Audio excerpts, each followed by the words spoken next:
Yo, what's up, people? It's your boy Jason Gooner back again with another episode, weekly recap. Yes, we're just gonna go through the EPL, see how the predictions went, did document some of the people in the chat predictions. So we're gonna go through and see who had the best predictions for the week so far. Of course, we have one more game tomorrow, and we will check that as well. So we're gonna go through and see who had the best predictions. Just wanna big up everybody that's gonna be watching this show, whether you're watching it live with me tonight or you're watching it on the replay. You know the rules, people. Just hit the like button. If you haven't already, definitely give a thought to subscribing to the channel. This is a place where you can definitely get some great football conversation with some insight and some analysis. And of course, we're going to always keep track of all the reggae boys around the world. As you see in the title, we're going to do the weekly check-in, of course. And we want to know, people, is today's results pretty much the writing on the wall for the City 4 Peat? That's what we want to discuss, people. Is it pretty much over now? We're going to look at the fixtures to come, and we're definitely going to go through the fixtures this weekend. We're going to discuss Arsenal and Liverpool dropping 3 points today, both at home. Winnable games for them on paper, but of course, Villa would have been a tough test going in, for sure. And of course, Man City rolling over Luton the day before. And definitely touch on Newcastle mashing up Spurs to put a dent in their top 4 hopes as well. So, people, as I said before, as soon as you enter, just make sure you hit the like button. Let's see if people have been checking in. So, yes, we do have some people in the building. Sherman Scott, bless up yourself. Max City, bless up yourself. Lee Young, say big up Jason Goona. Khadija Shah is on fire for Man City. I wonder if she'd consider transitioning and give both.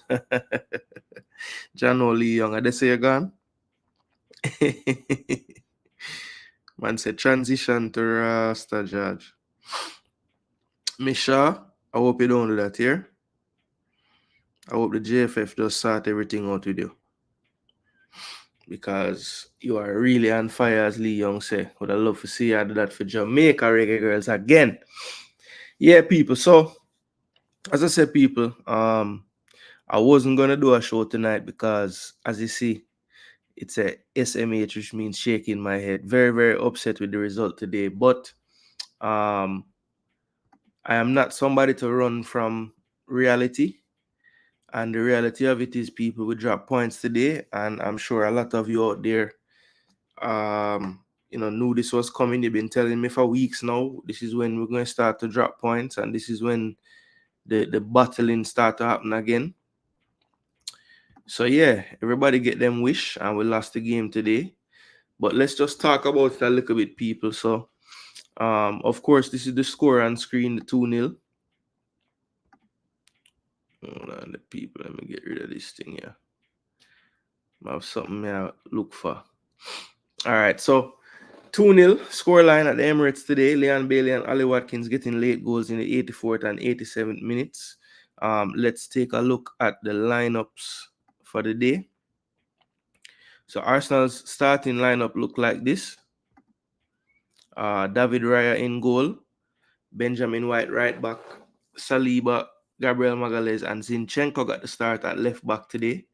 In midfield, we had some changes as well. Rice and Odegaard, usual starters, but Kai Havertz moved from centre forward into the midfield, and the front three was Trossard, Jesus, and Saka. For Aston Villa, of course, I thought going into this game that we'd have a big advantage because Douglas Luiz was out for suspension. But what Emery decided to do was go like this. He had Emi Martinez in goal, Kanza at right back, Diego Carlos and Pau Torres. I think their best centre-back pairing possible there. And then they have Luca Dean at left back, who I think is a better player than Moreno. So I was hoping that Moreno would have played, actually. But Luca Dean played. In midfield, they went to the pivot of John McGinn and Tielemans. So 2 players who haven't really been playing that position for Aston Villa this season. But due to injuries and circumstances of suspensions and things, they had to do a role there. So on paper, at the start of the game, I was liking the fact that neither one of those 2 players really play that role all the time. McGinn, I would think is a little more equipped than Tielemans in terms of the motor, but Tielemans does bring that calmness in possession, and I think he was a key to them breaking out of the press a lot in this game. So, they used his skill set to their advantage today. And then the midfield, Of course, on the right, lately it's either been Diaby or Bailey. Today he started out with Diaby. I think that was due to the fact that in the first half, especially, I thought that they wanted to make sure that they didn't get any overloads on the wings. So Diaby and Zaniolo did a really good job of dropping back and helping out the fullbacks. And I think he trusts Diaby a little bit more to carry out that job. So yeah, I had a feeling like Bailey would come off the bench today, and he did. Morgan Rogers, I thought, was going to play on the left and Tielemans play up here. But he went with Morgan Rogers in the middle, and I thought he actually had a really good game as well in the midfield, showing that he had a lot more to his game than I thought. I saw him playing on the wide areas mostly since he's been at Villa. And he's looked okay out there, but today I thought he really showed another side to his game in the middle of the midfield there in that kind of, so I think he really did play truly a midfielder today. Normally it's a supporting striker role, but I think he did play a true central midfield cam role today. And then Zaniolo, I thought, probably had his best game in a Villa shirt today. Really caused some problems to Ben White. I thought he did an excellent job of being that outlet on this wing to hold the play up. We were kind of doubling Watkins in the build-up phase, trying to make sure they didn't play through him. So they kind of used Zaniolo as the outlet, as he had the one-on-one with Ben White and was pretty much pinning him on his back most of the game. So good starting lineup there for Unai Emery. I thought his tactics were spot on. In the first half, I thought our press did a much better job of turning them over in their half. But as the game went on and they started to figure it out, you could see that they really did a really good job of just taking their time to beat the press and not really going away from their values and what they want to do when they're building out of the back. Now, on the Arsenal side, in contrast, I must say that when I saw the lineup, I was very, very surprised that we put Havertz in midfield. I think, a part of the reason why we've had such a great run since January, the turn of the year, has been Havertz playing in the striker role and not in midfield. I think that balance that Rice and Jorginho or even Rice and Partey would give you, it just makes a little more sense to me. I think what it does is also frees up Odegaard to maybe be getting the ball more in an attacking area.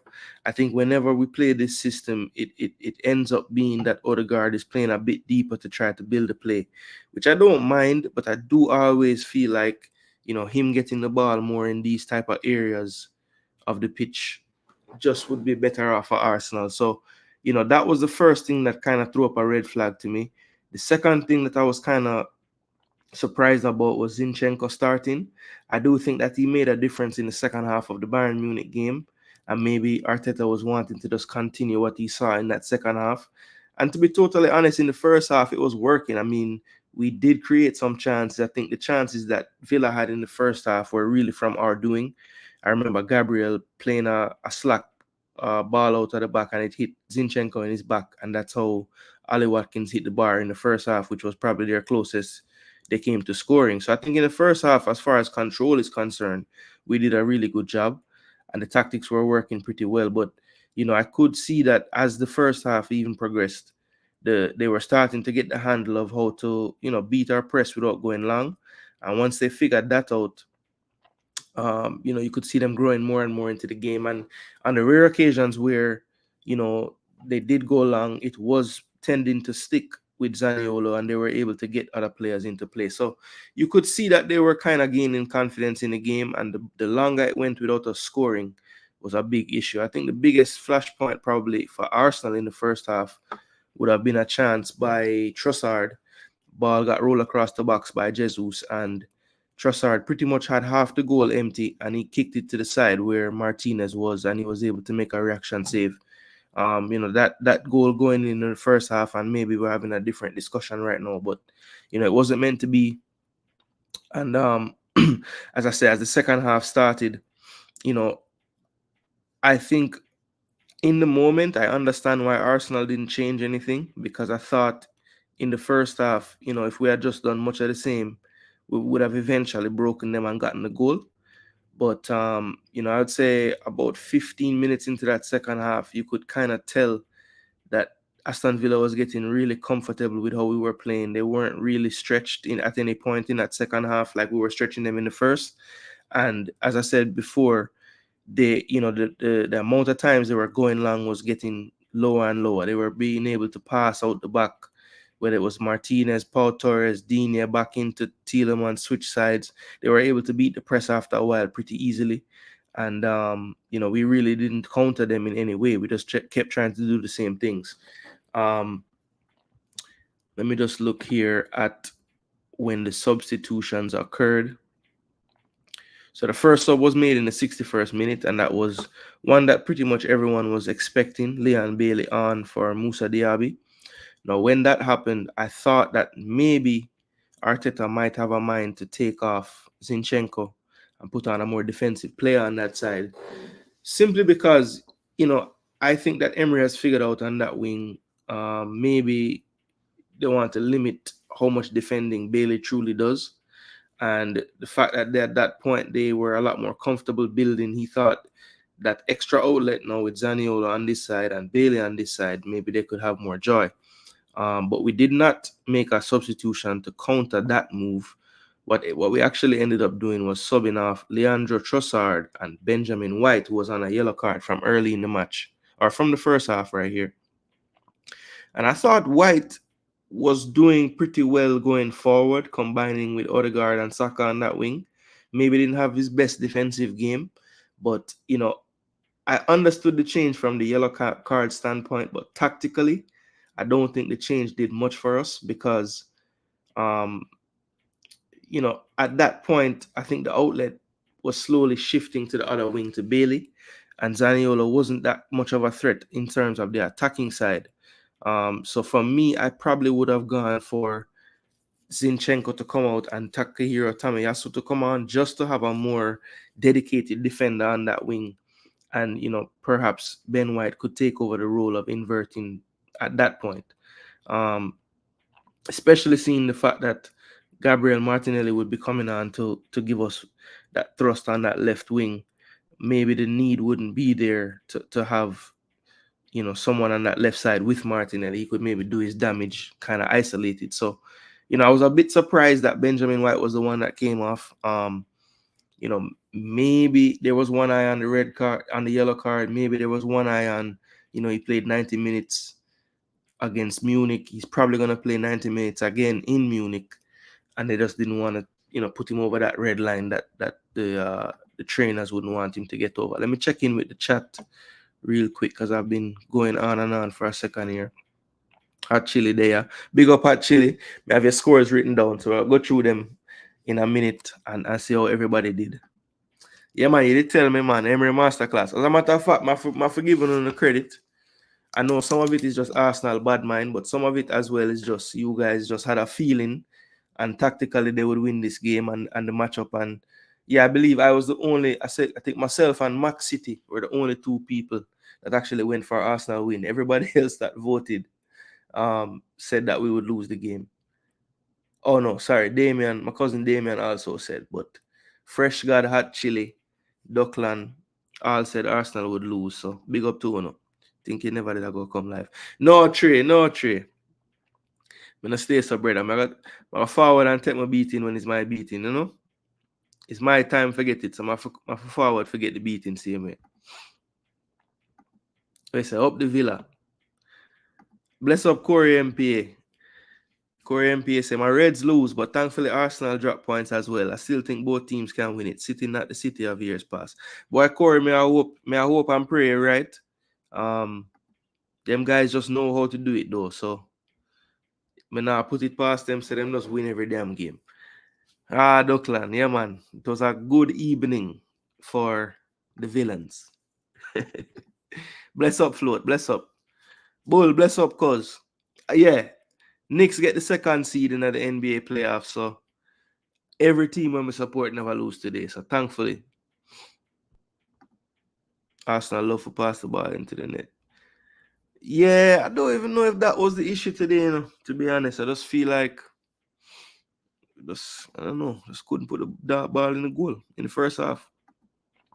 Good evening. Yeah. Duckland, that post where you sent it, it cracked me up, brother. When Bailey did that go so, I said, I apologize to Grim. Yeah, I'm laugh till my week.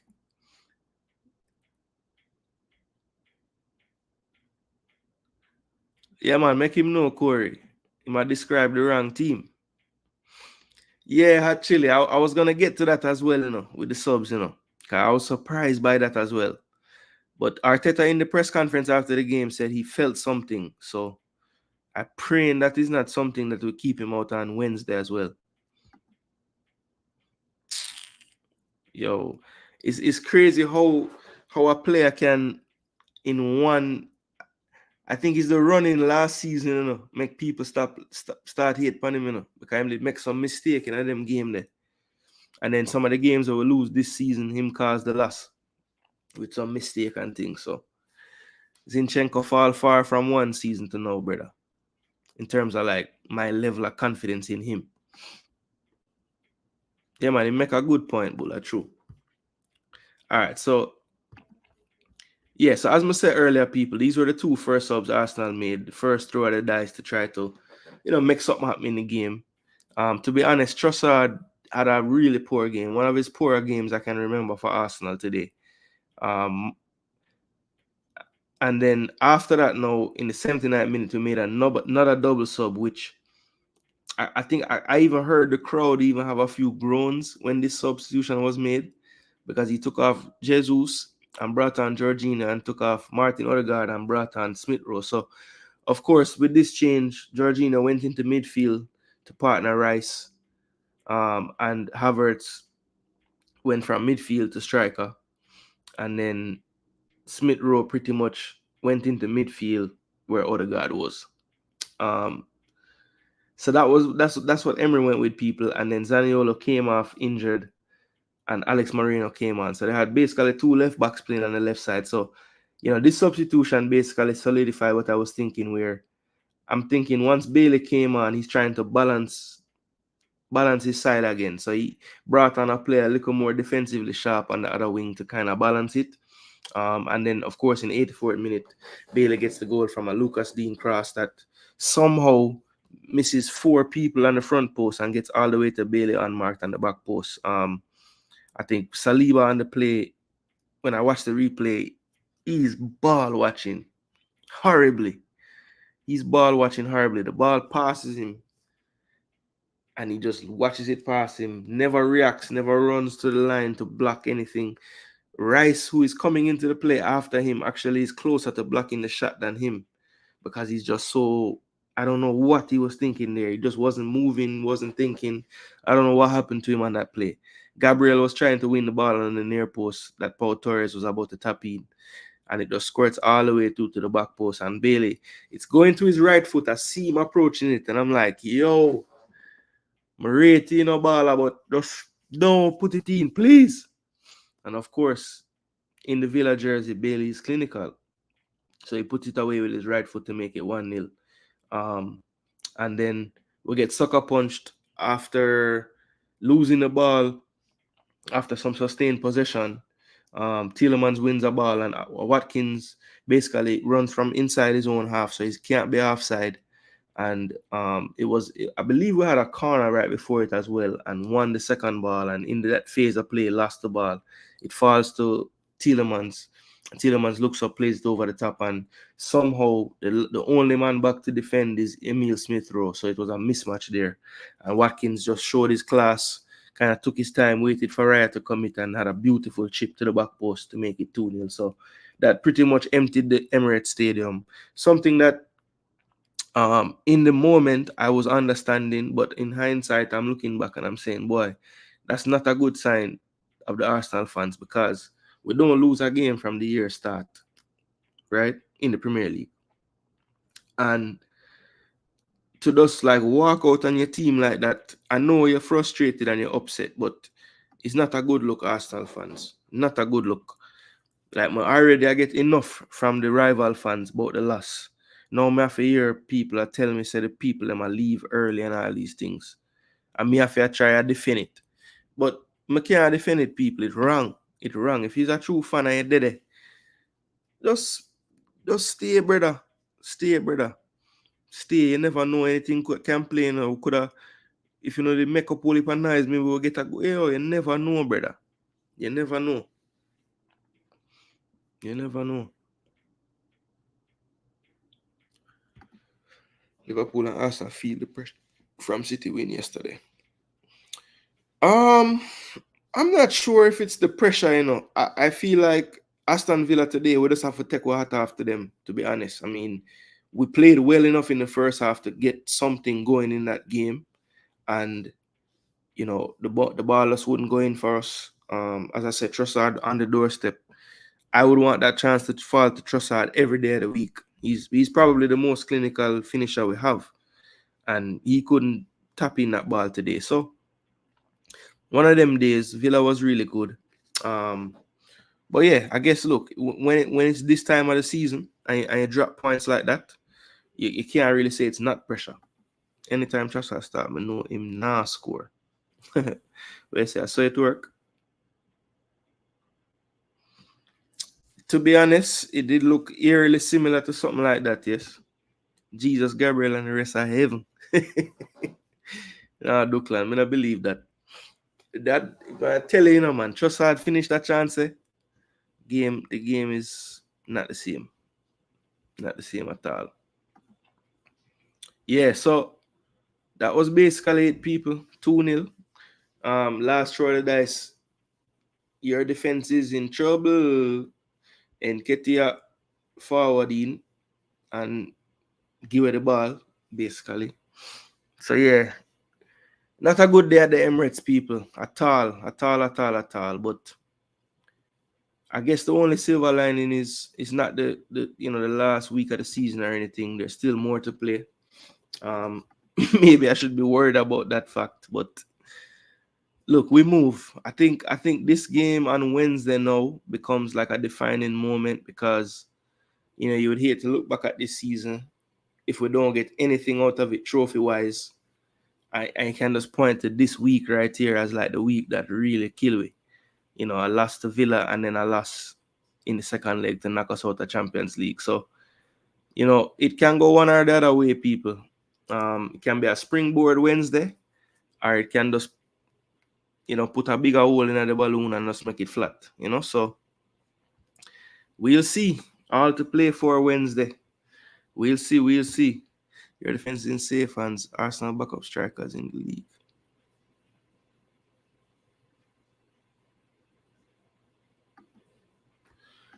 Bless up, D. Bless up. Oh, go on. All right.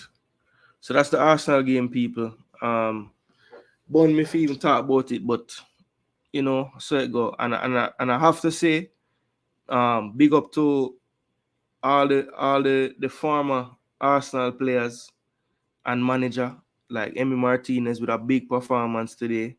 Unai Emery with a big performance as a coach today with the tactics that he used. Definitely, used Bailey the right way. Brought him on when we were getting more tired, when the game was getting more stretched, and let him be able to operate in areas of the pitch where he can be dangerous. Really maximizing what you're getting out of the player. So kudos to Unai Emery. If they had a little more consistency, I think this team could definitely be even closer to this title race with the system and the players that they have. And hopefully for them they can push on next season and go even a step further. And Arsenal back to the drawing board. Learning lessons for Arteta today. The Havertz in midfield has its advantages, but the win-loss record is just nowhere near what it is when he doesn't play in there. So, let's just stop doing it at this point.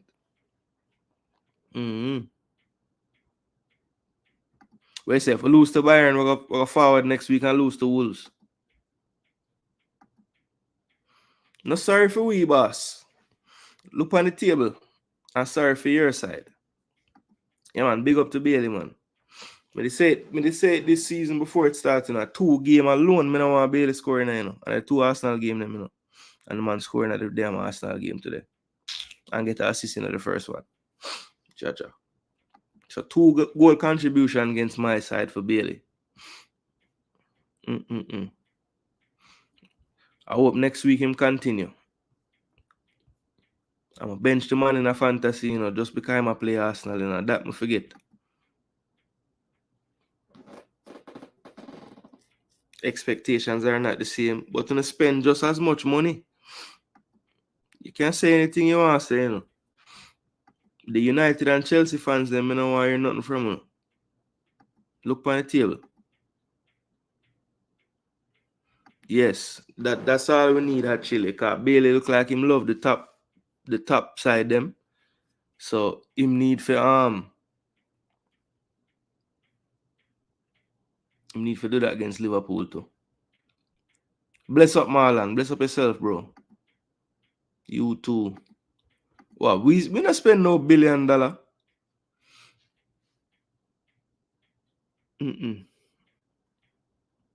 And we there in a full project.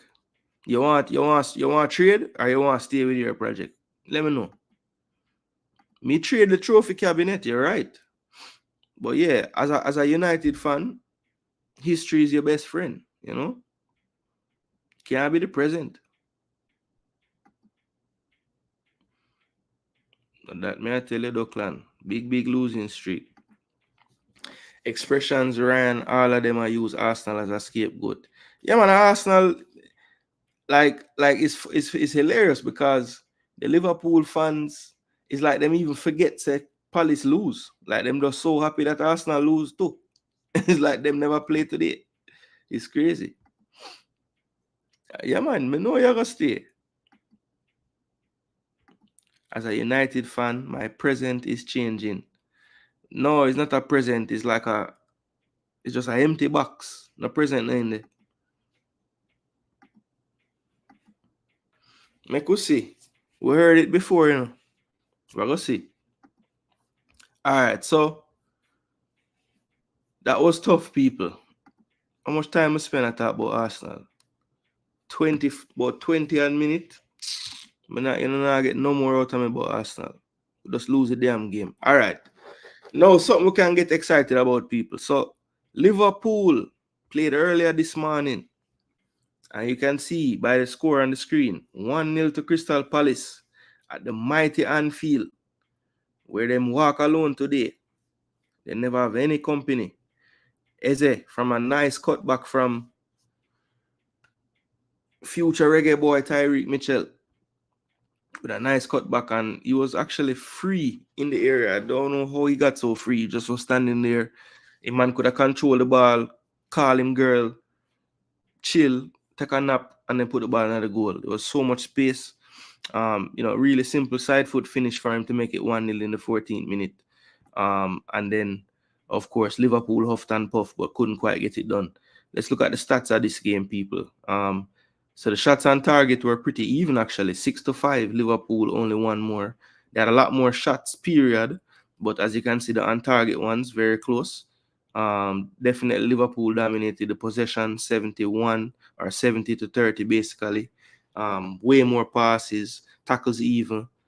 Palace defense working with a lot of clearances, 45. That's a lot. Liverpool did have 11 corners on the day. Wow. Both had a yellow card and things. So that was the match stats, people. Let's look at the lineups, how they lined up on the pitch. So you had Alisson in goal, Connor Bradley, Konate, Van Dijk, Robertson, Curtis Jones, Endo, McAllister, Salah, Nunes, and Luis Diaz. So, of course, people just looking at that lineup during the week against Atalanta, Robertson was benched. Connor Bradley was benched. Luis Diaz and Salah were also benched. So those four players would have been fresh going into this game. And then on the Crystal Palace side, they saw the return of their best wide players, Olise on the right and Eze on the left. Mateta brought great form into this match, scoring in the last few games, on and off, definitely being more of a threat under the new coach Oliver Glasner. Dean Henderson in goal. They went with the back three today that they've been playing lately. So that's Klein, Anderson, and Lerma was actually on the back three today.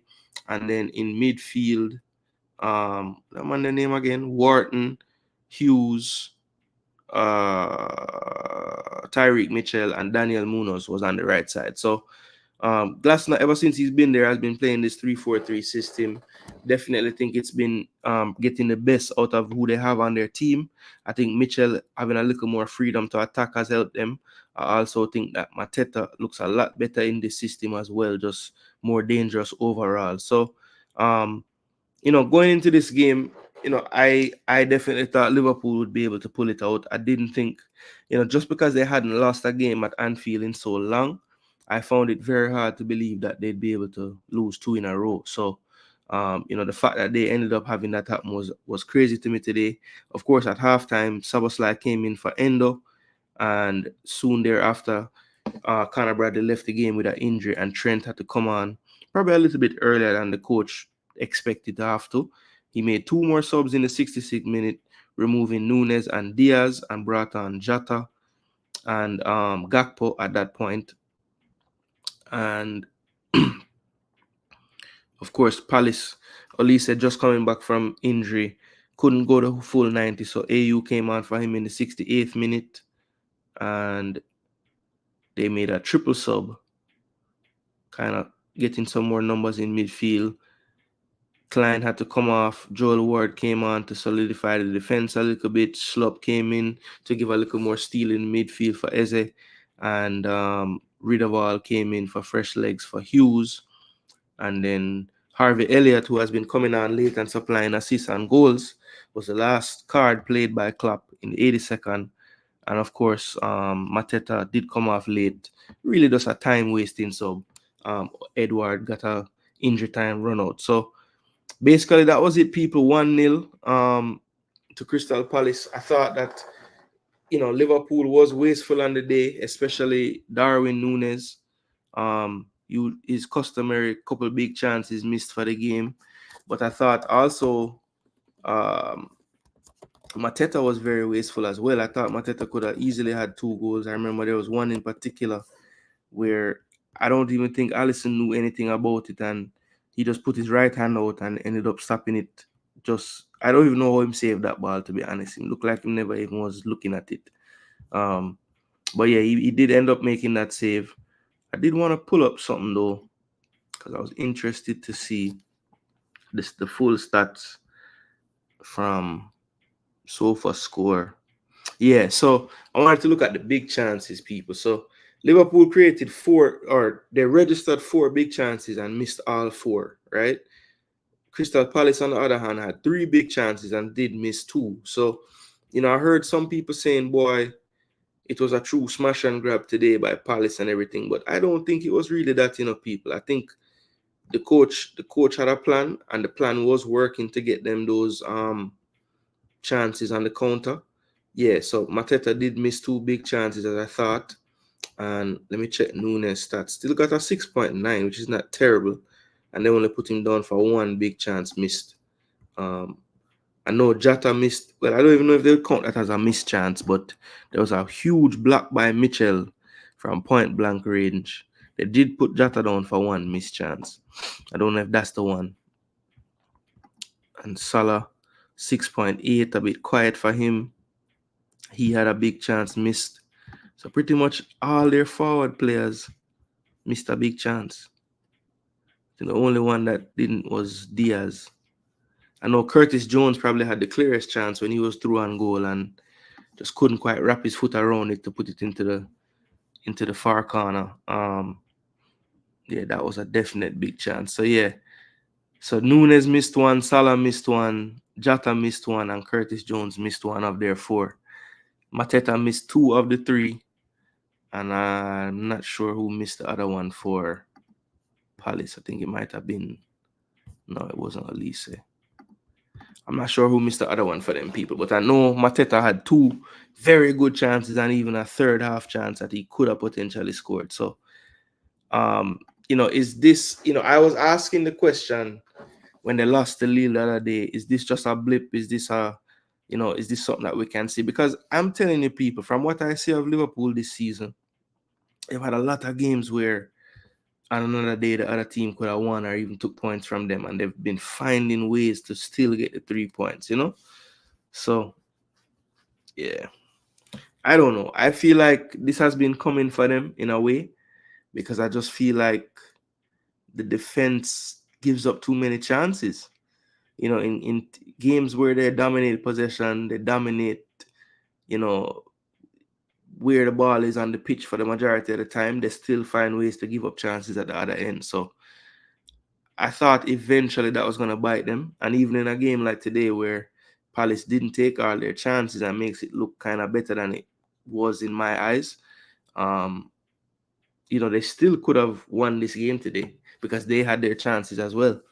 So, just kudos to Crystal Palace for pulling it out and, not letting what I thought would be the inevitable happen. Because even with, 15, 20 minutes to go, I'm thinking, all right, eventually they'll just score the 2 goals, But kudos to Crystal Palace. I think this manager has them playing better. I think a whole preseason with this manager will help them.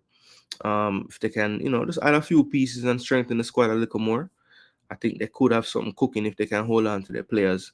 Maybe with the injuries that Eze and Olise had this year, maybe that keeps away the clubs for one more year just to see how they do next season.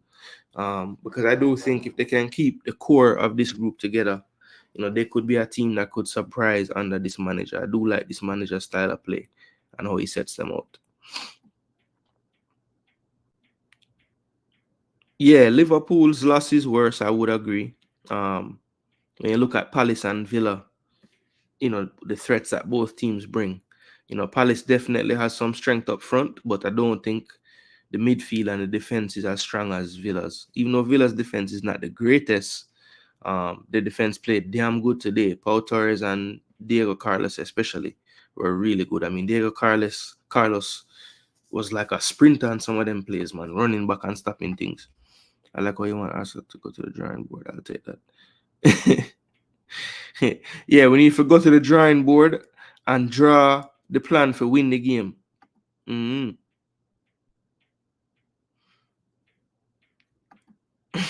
They said another L incoming Thursday night. I'm not sure. I feel like I'm going to win the game, but I don't know if they'll win by enough. Liverpool attack has been walking alone after the United game. Yeah, it's getting kind of bad for them with the missed chances, man. It's like becoming more inevitable. Park Stadium and Legends in the stand. What a disgrace. They said the teacup alone. Blessings, Nitro.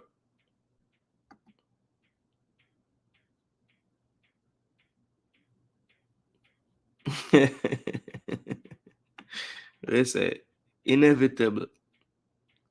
Which board, man, you going to? I don't know which board it up. But we call for them board. Bless up fresh. Dead elephant. Move up. Next season board. Let's see, turn prime R9. I guess we'll miss a chance right in front of him. Yeah. Mateta been playing well though. I'm not beat him. Because yeah, man, I do him thing from where they, man. From ever since this coach forwarding and like change the tactics a little bit. Him actually, because I was wondering, is there a player even in there when he was under the last managers? Because even Edward was playing over him, and then towards the end, Hudson start. Well, Edward really got injured. That's why Mateta started to play. And since Edward come back, Mateta been doing so well that Edward can't get back to start. Yeah, that's the teacup.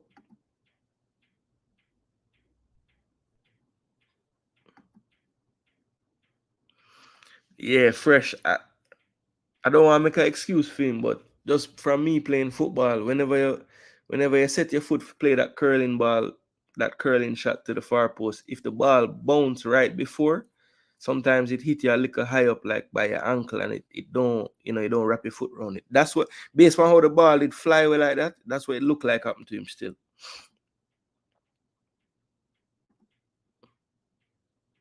So you have a problem with the legend with the one Premier League trophy. They're gonna say him win Champions League, boss. Yeah, man, gone with the point them. Mm-hmm. Damien put in him argument why Klopp on a legend, you know. Say him hasn't put in a decade with the club. Say yes, he's a winner, but legend, I don't know. Why isn't Gakpo not starting over Nunes? Give Gakpo a chance to play false nine because Nunes is definitely a false striker. I guess Jota is not fit enough to start, but I would just start Jota personally. I mean, I like Gakpo, but I actually think Gakpo is better on one of the wings or like behind the striker. But I guess the false nine thing could have worked because that's kind of how Firmino used to play it. But I don't think the system is the same with the new midfield. So I don't think you want the striker to really be dropping so deep. We say no matter the injury, them him gone. Yeah, I wouldn't mind him go still, because I think him better than that club. But I just feel like Crystal Palace, them have a chance for do something if them can keep the players, because this manager have sense. And these players are better than they've been showing in terms of the league form. Like to me, like Eze and Olise is problems, you know. Problems, you know. Yeah, man. Yeah, that was a good one. False striker. Where say Eze staying but Olise leaving. I mean, I don't know. I feel like Eze could have go with too.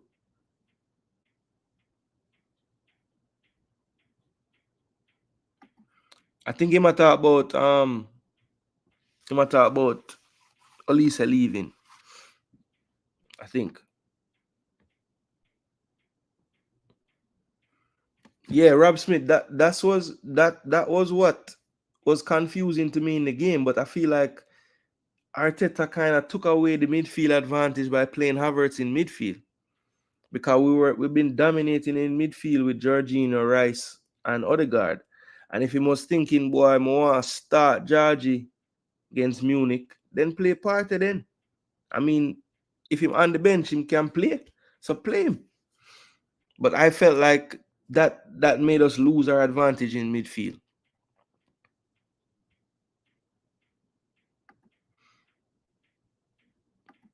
And I think not enough people probably gonna say it because him is everybody's darling and everything. But I thought Rice didn't have a good game today. I thought he was like John McGinn was that midfield engine in the game today, and Rice didn't match that. Yeah, that was the COVID year, no? When they win by about 1,000,000 points. Yeah, figure that's one. They win by more than 8 points. Oh yeah, in that year.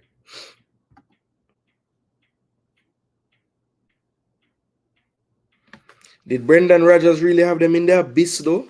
Remember, I said Brendan Rodgers was one Gerrard slip away, So I don't know if Brendan Rodgers had them in the abyss.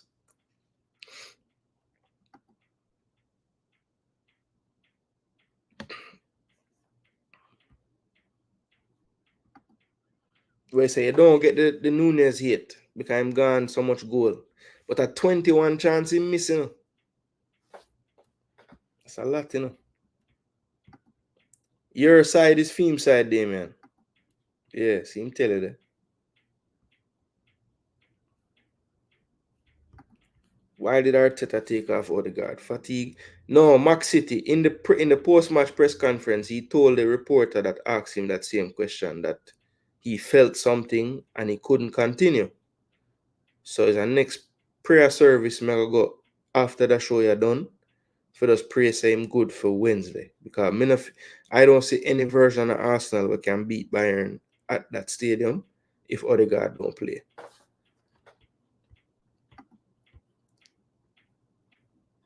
Yeah, Rob Smith, the Scottish bias wicked in England. Him not get enough ratings. I mean, the man is a machine. If he might run towards the ball and it's a 50-50 ball, you might as well just give him the ball. I've never seen him lose a duel in life. The man win every ball.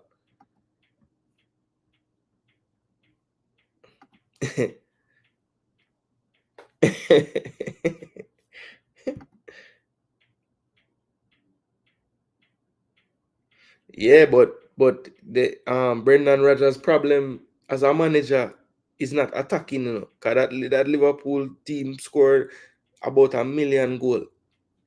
But Brendan Rodgers' teams never defend. That's the problem. And especially when it forward down to the business end. Mm-hmm.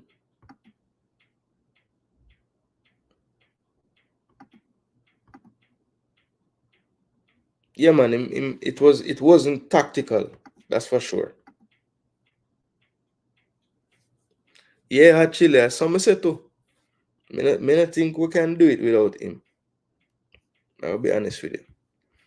Man, the guy and the man did that knock it today. See them about 4 salad. Me see him drop and I go through people and I spray a pass. But the guy, man, he's a baller.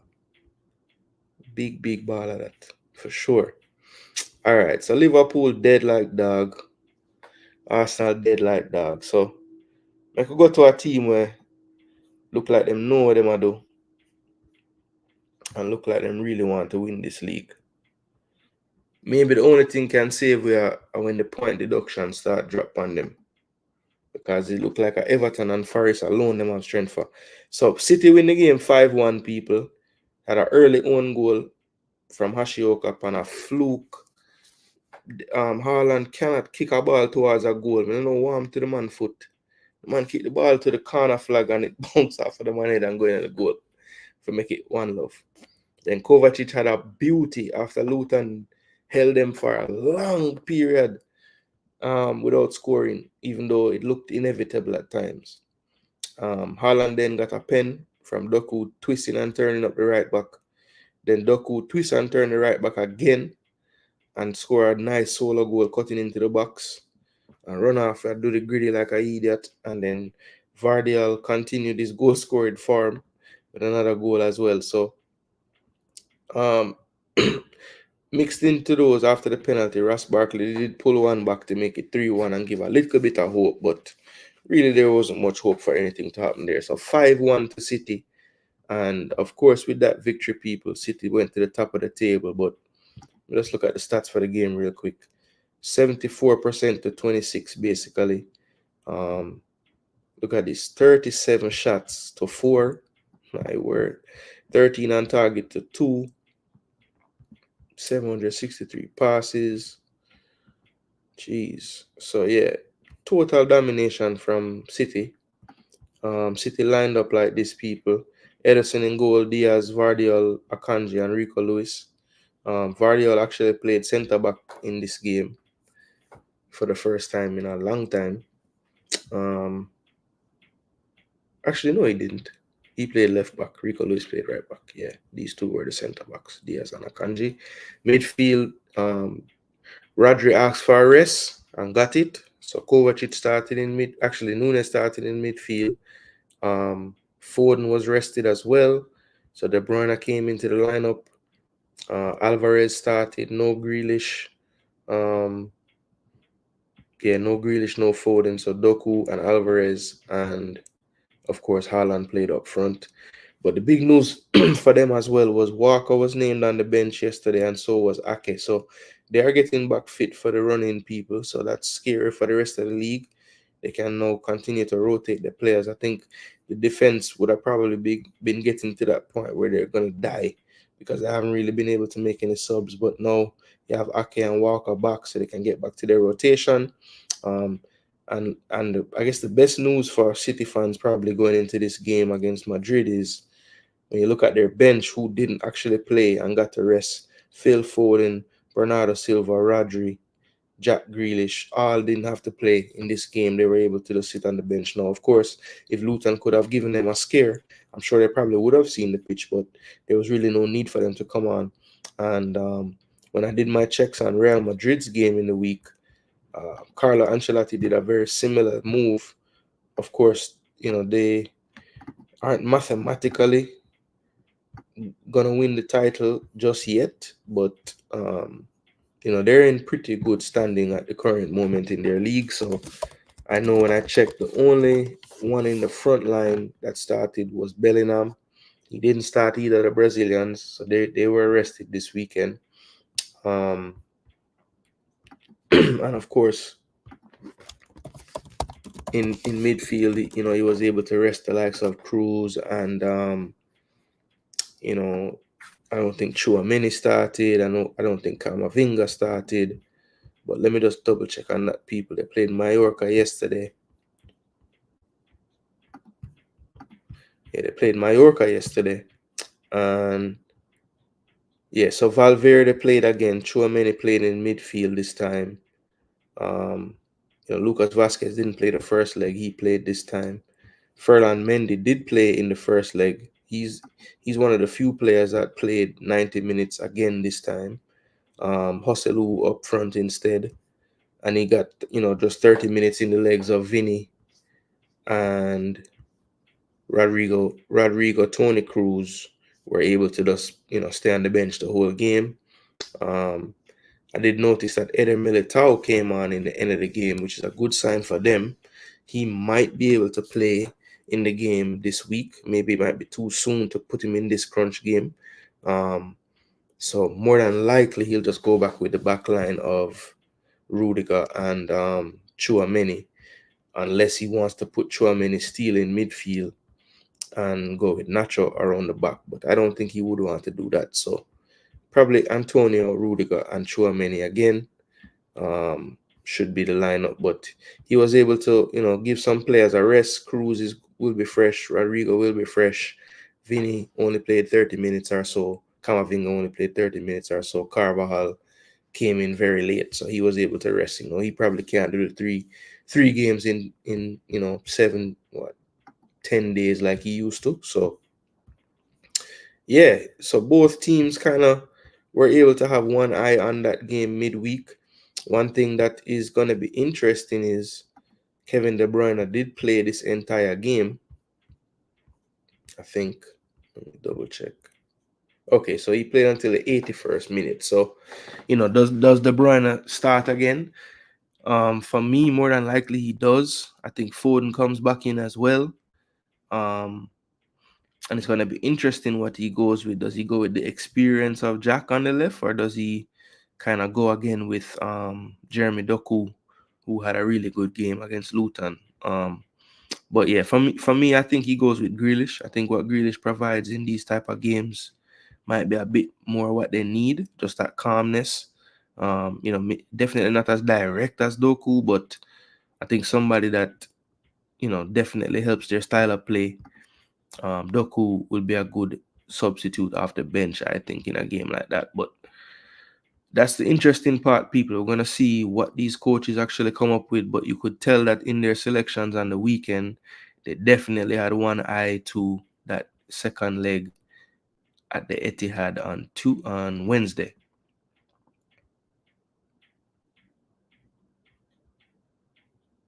$1 million goal, yeah, man. Who going to win EPL? Well, if me did know that, I don't need a YouTube channel. I just go buy the lotto. But Gunners are going to win, man. Yeah, man. Gunners are going to win. Clip me, people. Gunners will win the EPL still. We'll get the bad result out of the system,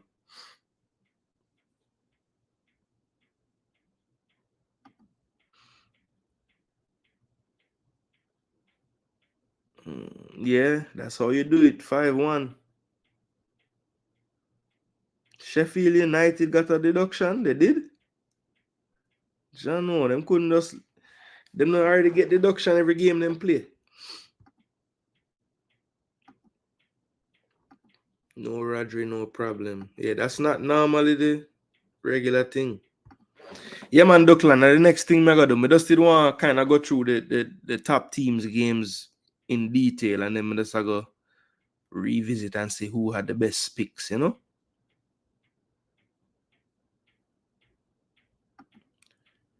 How good is Reece Nelson if he can't even make the bench of a fully fit Arsenal team? All right, Lee Young, where Reece Nelson play wide forward, right? Who are the players that play wide forward for Arsenal? Bukayo Saka, Leandro Trossard, Gabriel Martinelli, Gabriel Jesus, Fabio Vieira. That's 5 players me just name. Reece Nelson arguably ahead of Fabio Vieira in that position. So I would say he's about the fourth choice. No, 5th choice. Because I'd put Jesus over him in that position as well. Is that being 5th on a list of Saka, Martinelli, Trossard, and Gabriel Jesus? You think that's something that means you're not good? I don't know. It's levelsly young. I tell you this: if Reece Nelson was at Villa, he would be playing.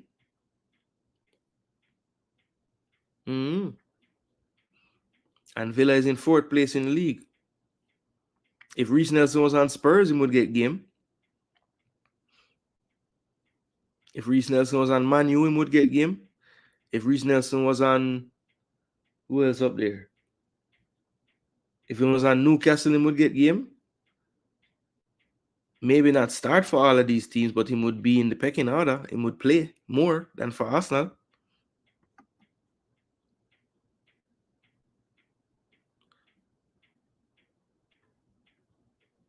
Which backline and midfield exactly? For which game?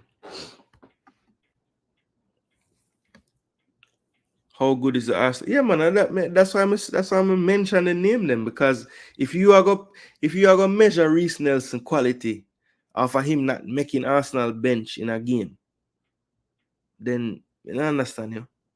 Arsenal don't have bad players, no boss. We play bad today, but we don't have bad players. They say bring on Madrid. You know, fear no guy. To let the rest of most of those who need to make an impact on Wednesday still see them losing. Yeah, I think they have the aura because they're Madrid, but I just feel like City at home different. But they have, look, in a game like that, my thing is Real Madrid have the perfect kryptonite for City. Pacey attackers that can hit you on the counter. Rodrigo and Vinicius Jr. is always gonna give a defense like City issues. Because they don't need to have the ball no long amount of time to create chances. So they can let City do what they do, pass the ball 5 million times. When them lose it and them counter and break, we'll see how them deal with it.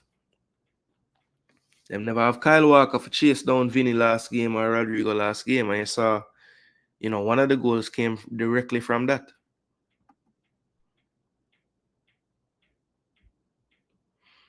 Oh yeah, no, it will not be easy. It will not be easy, but I just feel like there's twists and turns for all the teams, man. I know right now it don't look like City will have any, but I feel like everybody will have their share fair, and just so happened that 2 of them had it today.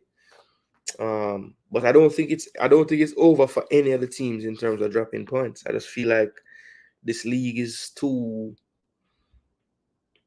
there's too many teams that on that day, if they have a good enough day, they'll get something out of the game, even against the top teams.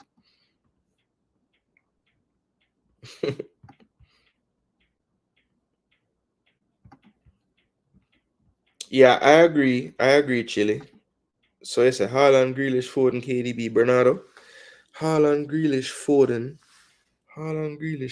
KDB, Bernardo, and Rodri. Okay, so Bernardo going to play the deeper role. All right, I could see it. Proud of Xhaka and Alonso. Hurricane is surely cursed, aside from they lost the Super Cup to Leipzig. Yeah, I agree there. We say Ryan deluded. Ryan just making passion cloud in brain sometime. Yeah, Ryan said last name.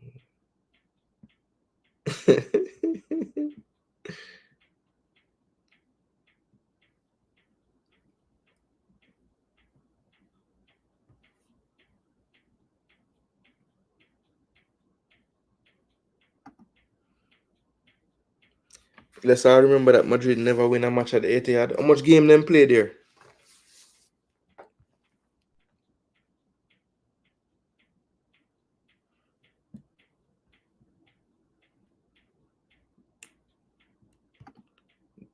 So Damien don't think De Bruyne gonna start. Foden, Rodri, Bernardo, Grealish, Alvarez, and Haaland.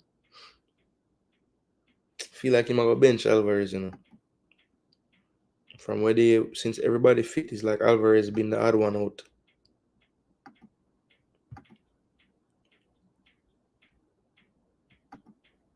That's true. How do you rate June? I think I think he's somewhere in between, right? So I rate him, but I don't know if I rate him like how the world rate him currently since his Madrid transfer. I still feel like him have things in him game him can improve. Like I would love for him to take more shots. I think sometimes him I just don't see him really try to shoot often. You know, him just try to combine, get into the box and finish, you know, which he does very well. But I feel like that's just something that him could add to him game. But I mean, he's a pretty damn good player. I just my worry is it seems as if when he's playing like an attacking role, he could even do more defensively than he does. Like he does a lot of waiting on the field. You know, he comes to life when the ball is in his area and everything, but you know, when I saw him playing deeper in midfield, like for Bayern, I mean for Dortmund or even for England, his work rate was something that caught my eye, you know. And then I think maybe playing a more attacking role at Madrid, you know, it's kind of creeping into his game. Like he's not really putting in the defensive work as much. Maybe I'm overdoing that, but that's what I've seen since he's been at Madrid. But good, very good player though. Very good player though. I feel like I'm not on the train where like I think he's like the best young talent in the world or anything, but he's good. He's a very good player for sure. Very, very good player.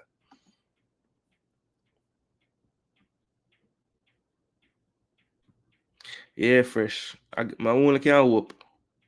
My only can whoop. Real Baller say, I'd rather be here with 20 real sane Jamaican discussing football than online with 500 sheep listening to yeah, Real Baller. Everybody have them preference, brother. Me not beat the people them who want they, you know, but hopefully them know say whenever them have time, them can forward to a place and just hear a nice football discussion where we are talk to the fans them and we are discuss football. You know, it's really why I have this channel. So that's really what I'm going to discuss. You know what I mean? Football alone.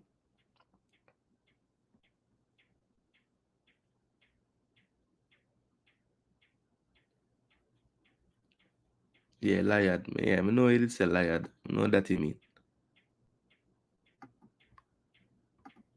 Rudiger always seems to handle Haaland when he's a lone striker, but Alvarez will force Rudiger to make a decision. I know that about the defender. Rudiger is the guy that seems to do the most. Yeah, Rudiger does like to take on, you know, whoever the main threat on the other team is. Him like to get in his face for sure. So yeah, Max City is like him, like he's becoming a luxury player when I feel like he has way more than that in his game. You know, um, like kind of like Odegaard. Like Odegaard could easily just wait for the ball and just turn it on when him get it. But you see them man, they are work, and I feel like Jude do a lot of work that like look like him a work hard. Like like as I say, if the ball get in his vicinity, he will chase it down and slide and tackle a man.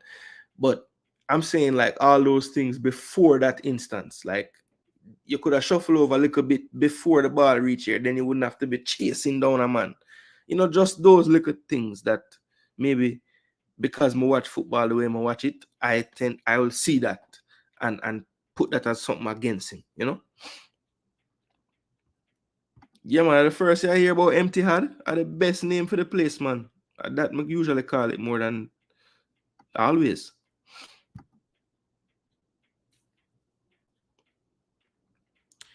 No, all right. But here what now? Jude Bellingham don't have that in him game like Messi have, like where you can just allow that. I don't think Jude Bellingham is on that level football brain wise. Like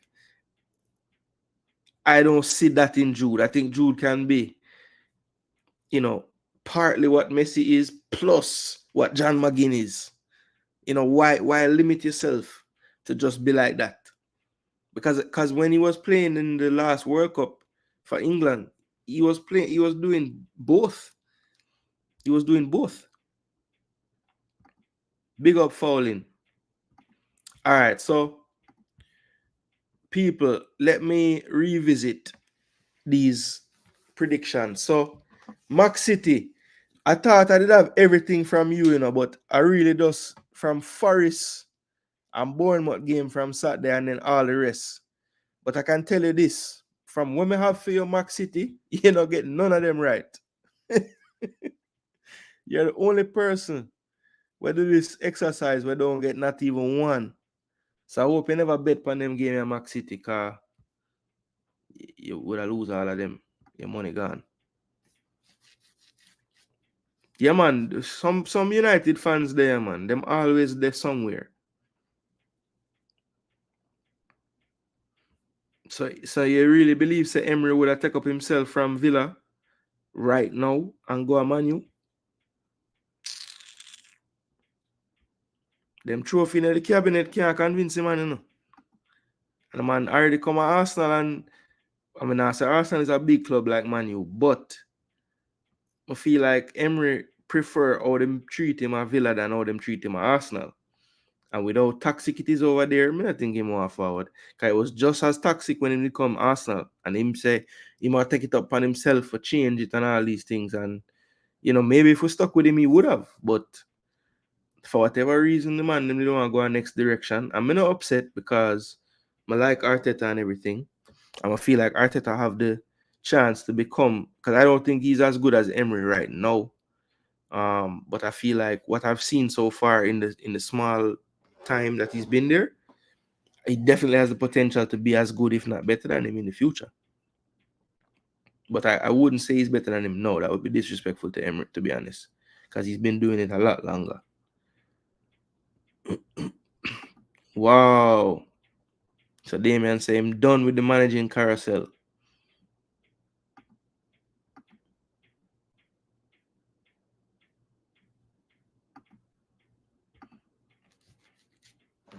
Yeah, I don't. It's not it's the players on the pitch though. It's not the stadium or anything. I don't believe that stadium is like a place like that. But the players are so good that that's what make the people in fear.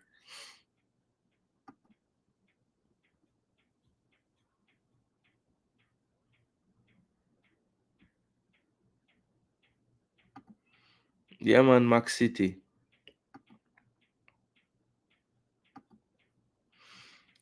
Me not like them. That Spurs is like the North London rival, but I hate Man U more than any other club. That's just because when me I grew up, Man U was the rival. Man U was the team that if it's not us win, it's Man U. Or if we now win the league, we just want to know so we beat Man U, make them can't win the league or something, like that. That was the big rivalry. Fergie, Wenger. That's how me grew up on. So me not like Man U. None at all. Like me not like Spurs either, but Spurs never really good enough back then for me care. Like yeah, me don't want to lose to them and me don't want them take no points from me ever. But Man U is the side of me just don't like. Yeah. Even Chelsea, like Chelsea did have some battle with Mourinho time, and me never grow that hatred there for Chelsea. Even though Chelsea is probably, because Liverpool is probably the rival we have now, when I say me hate the least. And that's mainly because like me did actually like Brendan Rodgers' Liverpool team. Like obviously, I wouldn't cheer for them as an Arsenal fan, but like, me used to like for watch them. I like Sturridge, I like Suarez, I like Gerrard, I like some of them player them.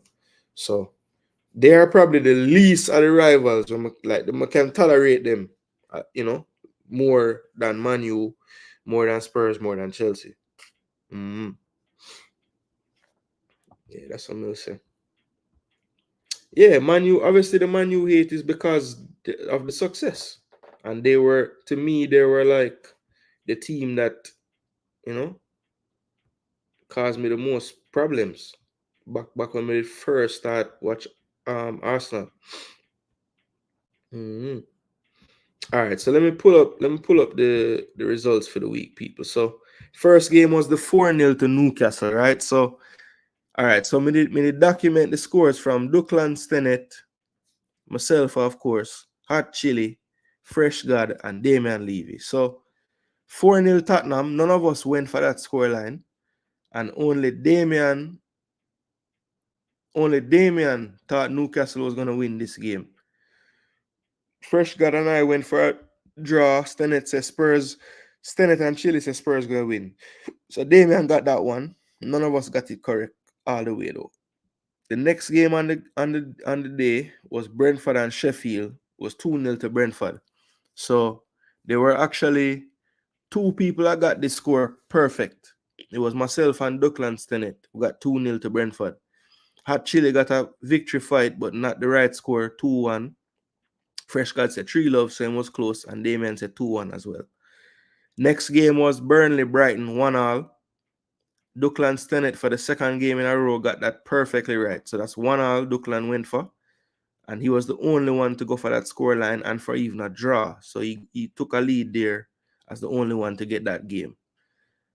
Man City 5-1. Everyone went for City. No one went for that scoreline. So everybody got a point for that one. And Max City, this is where you forward in, but as I said before, you never get none right, boss. So next week you have to go rally back. I rally forward. So Forest ended 2-all.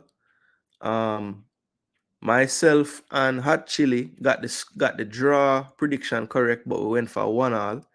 Everybody else went for different things. Some start Forest would win 2-1. Max City went for 3-1 Wolves. But yeah, at the end of the day, only myself and Hot Chili got that one correct with the draw. And then the last game of Saturday was Bournemouth Manu, and that was a 2-all. And I never know that a footballer could have played a match with skates. But Willie Camboala, I don't know how him play 90 minutes in a skates, but somehow him get through it.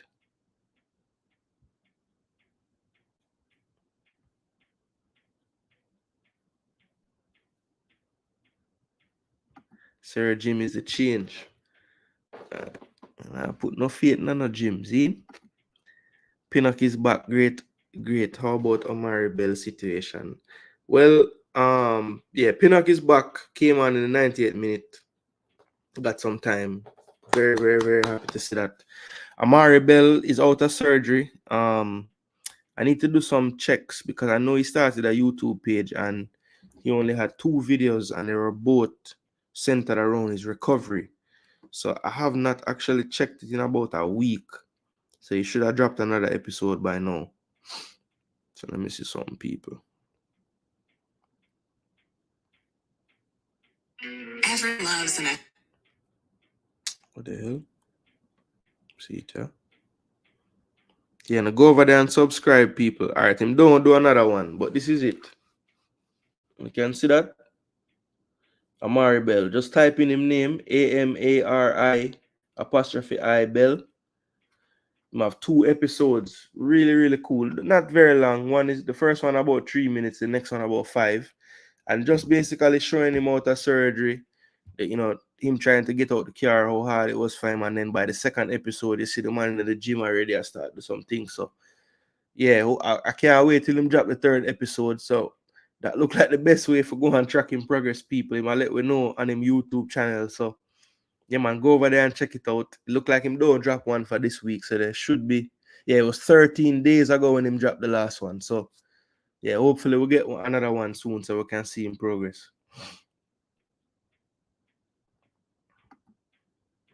This man still a fight about the Etihad atmosphere.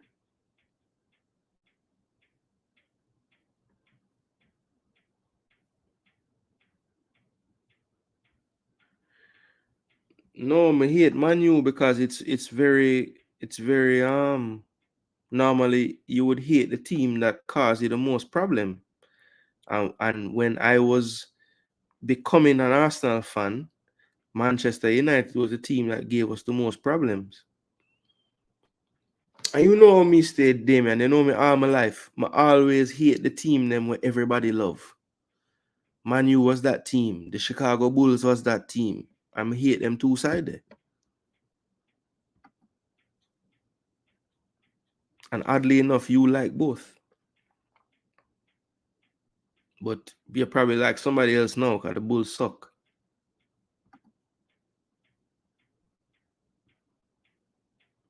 Yeah, if you're a black man, you're supposed to like Arsenal. From Ian Wright come right back. We always have a big ball, always a black man.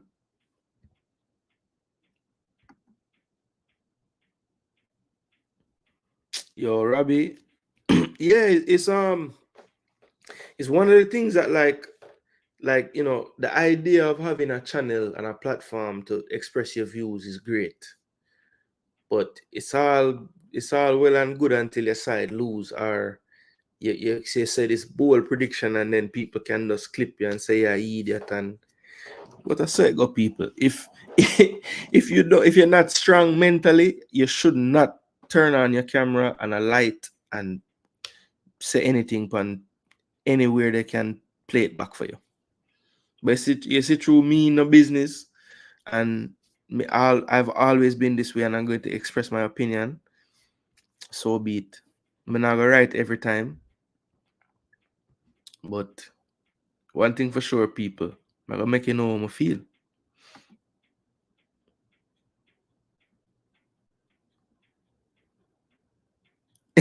You're the man now. Profit. Wolves disappointing. Boy, Max City, Wolves would I say you disappointing too, Coming in, yo, this is a history. Me never do this and nobody not get one. That's why I'm kind of did a pray. Like even today, Max City, I go back in the chat of the video and I try find you score them for the beginning. Come on, you get a W upon your list. And you did start do it from the forest. Someone say in my mind, say you would have get one of the game them early if you did just did it. Because this is a history, Max City. Me never see this. That are true. That are true. Van de Ven especially. My gosh. Van de Ven get deal with wicked by Isak. It's enough skates. I try remember if a Villa man deal with anybody so. Yo, me know one at a time them Jesus make Pau Torres slide off of the pitch. And then nothing ever happened after that, but I think them block him shot.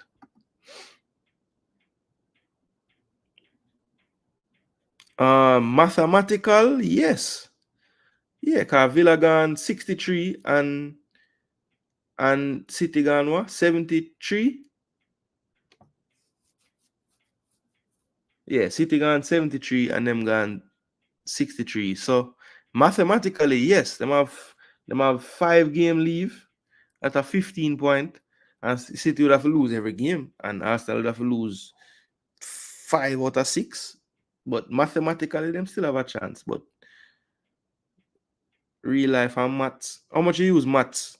Well, no, you use maths a lot still. But how much you use some of the advanced maths where you do in a school? And one of them maths there. That type of maths chance, which barely use in a real life. By this rate, the next video, he drops will be him playing. And that be a second 13 days because it was 3 weeks, then 2 weeks, and now I'm gone 2 weeks and I drop one. So hopefully him give it a couple more another week, yeah.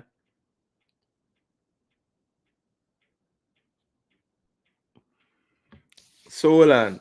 You really ever take with Solanke cleverness and blame the field? But you're worse than Thai fresh God.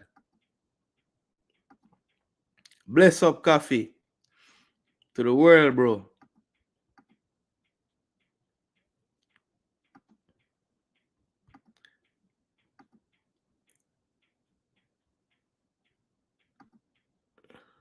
All right, at least you still watch them. Cause I want to make we go overtime till they forget the 2 seed and we have 5 feet. I mean, I wonder who wanna play so hard for. Chicago can't even move. Them can't go higher or lower. And them a play out them life to try beat with. Yo, for us, Bill. Glad to win this, man. Liverpool United. So you hate so much side, man? You hate a chili, man. You know, hear me say me hate one team, maybe two. The man name out 5 side. So the whole I side them, you know, like basically. Max City, me I tell you, this is a history, brother. Me never do this yet, and a man never get not one.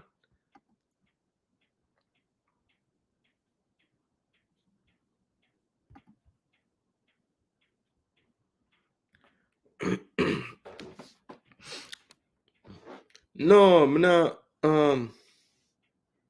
Solan. So you tell me say fresh them water your side of the field more than the other side. Like, but just the defensive side. So them attacker now have to run on it too. Every side kill them pitch with water, brother. I saw the place, I saw the thing run now. Every team do that.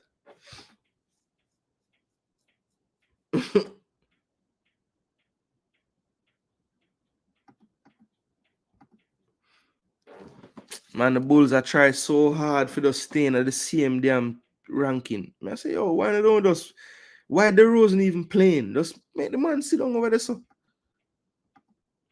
okay. So that's your ranking hate list. Okay. That make more sense. Come I said, damn, you really hate all them side?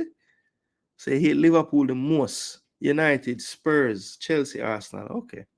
At least Arsenal then at the end.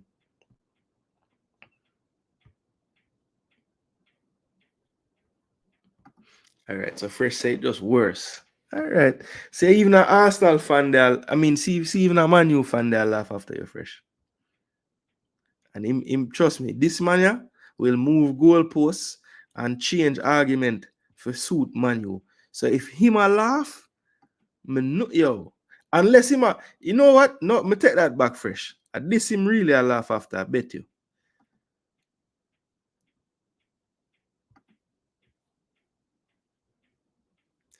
No, Jam. Me nah, you missed a part the Jam PL fan. Me talk about Arsenal already.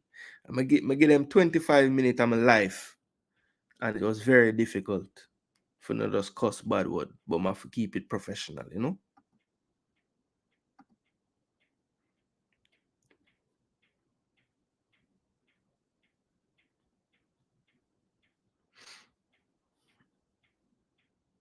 C19 era.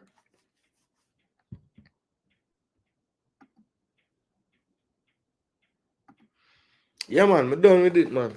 I'm done with it. I make sure I do it first in the video. Because if me did like just a talk and I think about for the Arsenal thing at the end, I would have just upset. See, you come on, I'm sound happy and we talk and I discuss because I get the Arsenal out of the way from before. Yeah, I realize now, man. I realize now. Come I say that's unlike Damien for it's a one that Damien never say, yes, fresh. Me did notice it too, you know. The field is too wet. Like how Clap did say one time, say too much breeze did a blow. And Ty from Arsenal Fan TV say rain fall. People say anything, yeah, man. That's one thing, and I hope people know that I'm an Arsenal fan. Where if Arsenal lose, I'm not gonna give you no top 1 million different story. I'm just gonna break down the game and tell you why we lose. Like today, I tell you, I can point to a few things.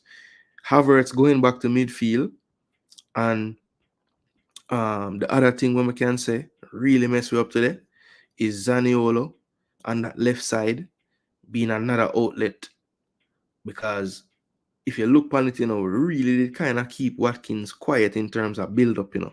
Him never really that influential in the game, other than obviously the goal him score and when him hit the bar, when we give him a chance to hit the bar. But Zaniolo, brother, the man was holding up the ball a lot, bringing the other players into play. Tielemans did really well in midfield too. I expected McGinn to do well, because McGinn always do well. But Tielemans in the midfield did really boss it. It's like them never miss Luis. The man just basically play like Luis today. That's what I did say. I say if you not go play him up front, just make him forward on for Jesus. So when you bring him on now, it's a different look you get. Something different. Because I don't understand the rotation because he might play 90 minutes for like ever. He not come off. So I understand if him never start today. Because to me, the man played 3 man in a midfield with just play 90 minutes. Because Odegaard, Rice, and Havertz all play the full match, And at that team start in a midfield. So it's like Georgie never start. Alright, wait, Georgie did start. Okay, Party never start. Why Party couldn't start today? And you play Rice and Party in there. And then Odegaard could have played like a higher end of the field. Because today he might drop deep again like against Bayern. Alright, see I make me talk about it again. Need consistency, yeah.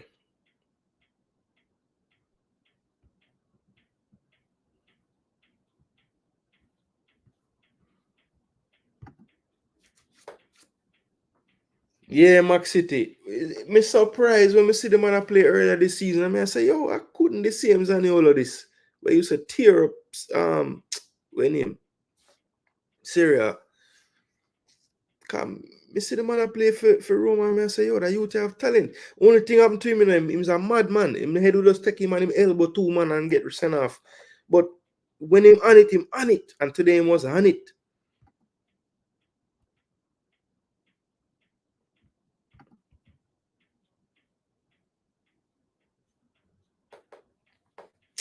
Boy, actually, you said that, But as a City fan, you're wicked. Because the last time Zinchenko played for him change the damn game for make win the title. You know, remember that? You're wicked, actually. And enough big game for City, me see the man do something, Yeah, he never play every game or anything for He was a spot person, but he used to play good in the big game then, boss. Stop going, so.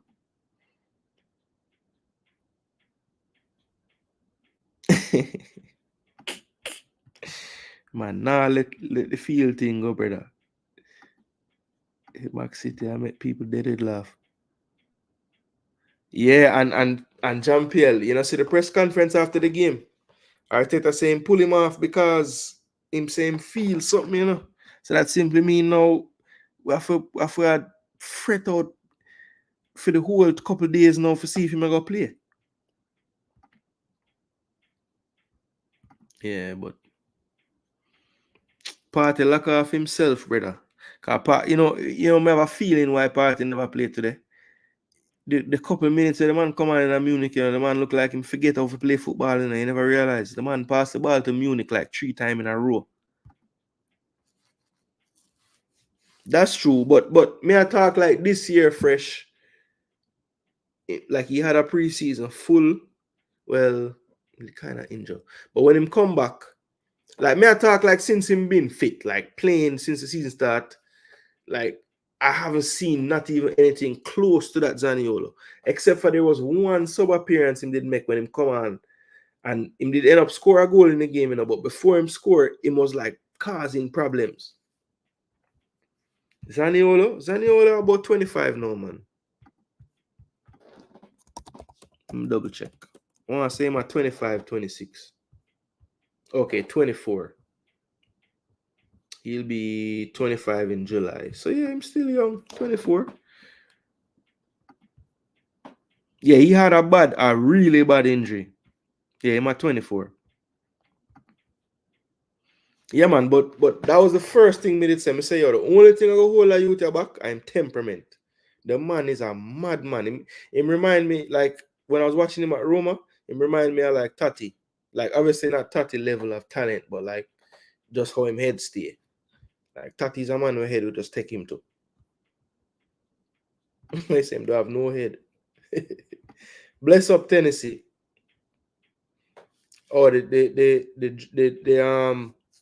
The soap opera finish.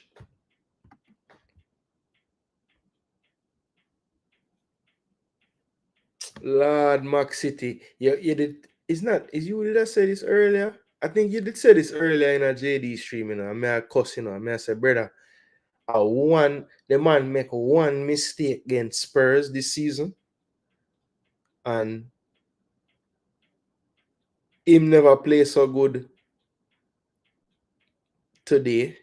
But him never even start. Him never play bad today. Him never really give her the ball one time. I don't think Jorginho been a double agent, bro. It's just funny to say because we've had players from the past like Peter Cech and David Luiz and Willian and where that would have really fit, But Havertz and Jorginho, you can't say that because we just said that today because we lose. But what about the last 11 game when we got 10 wins and 1 draw and them 2 man the crucial in it happening? So you can't say them a double agent because we lose a game, brother. City, he plays good, but for Arsenal, man, he hasn't been performing.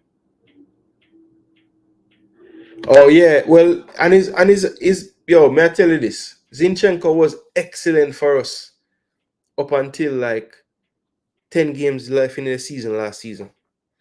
And I think that kind of carry over from last year. Because of all the players this season, him are one of the ones where don't ever get back to them level last season all year. He might have like, some spot good games, but overall, consistently, very average this season. Very, very average. Gooner critique Bailey game today. With all the foolishness with him and him liar pooper, nobody can deny this youth incredible talent.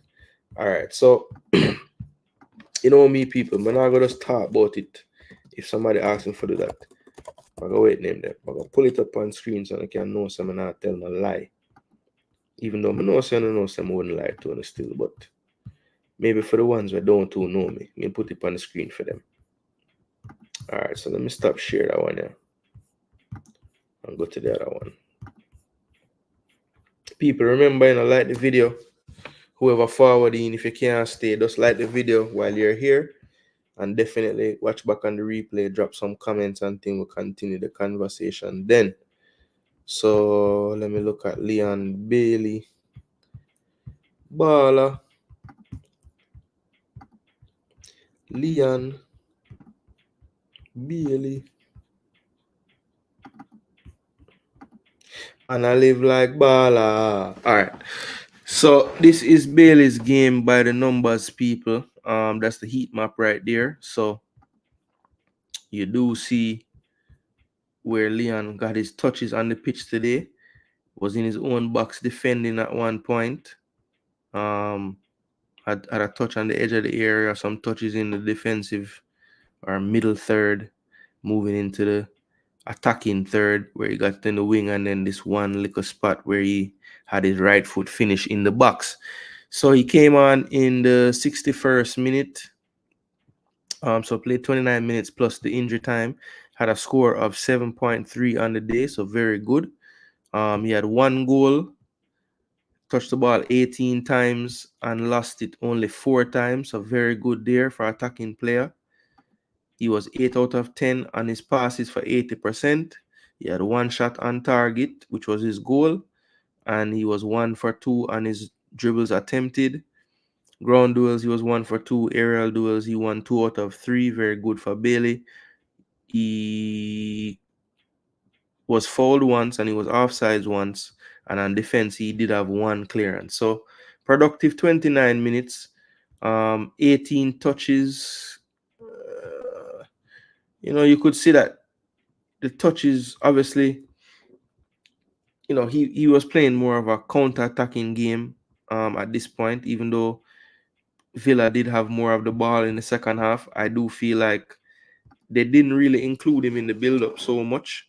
As a matter of fact, I saw one play in particular where Bailey dropped a little deep and played a pass back to Konsa, and immediately when he passed it, Emery was like telling him, push up, push up, push up. So they really wanted to get him the ball in the attacking third.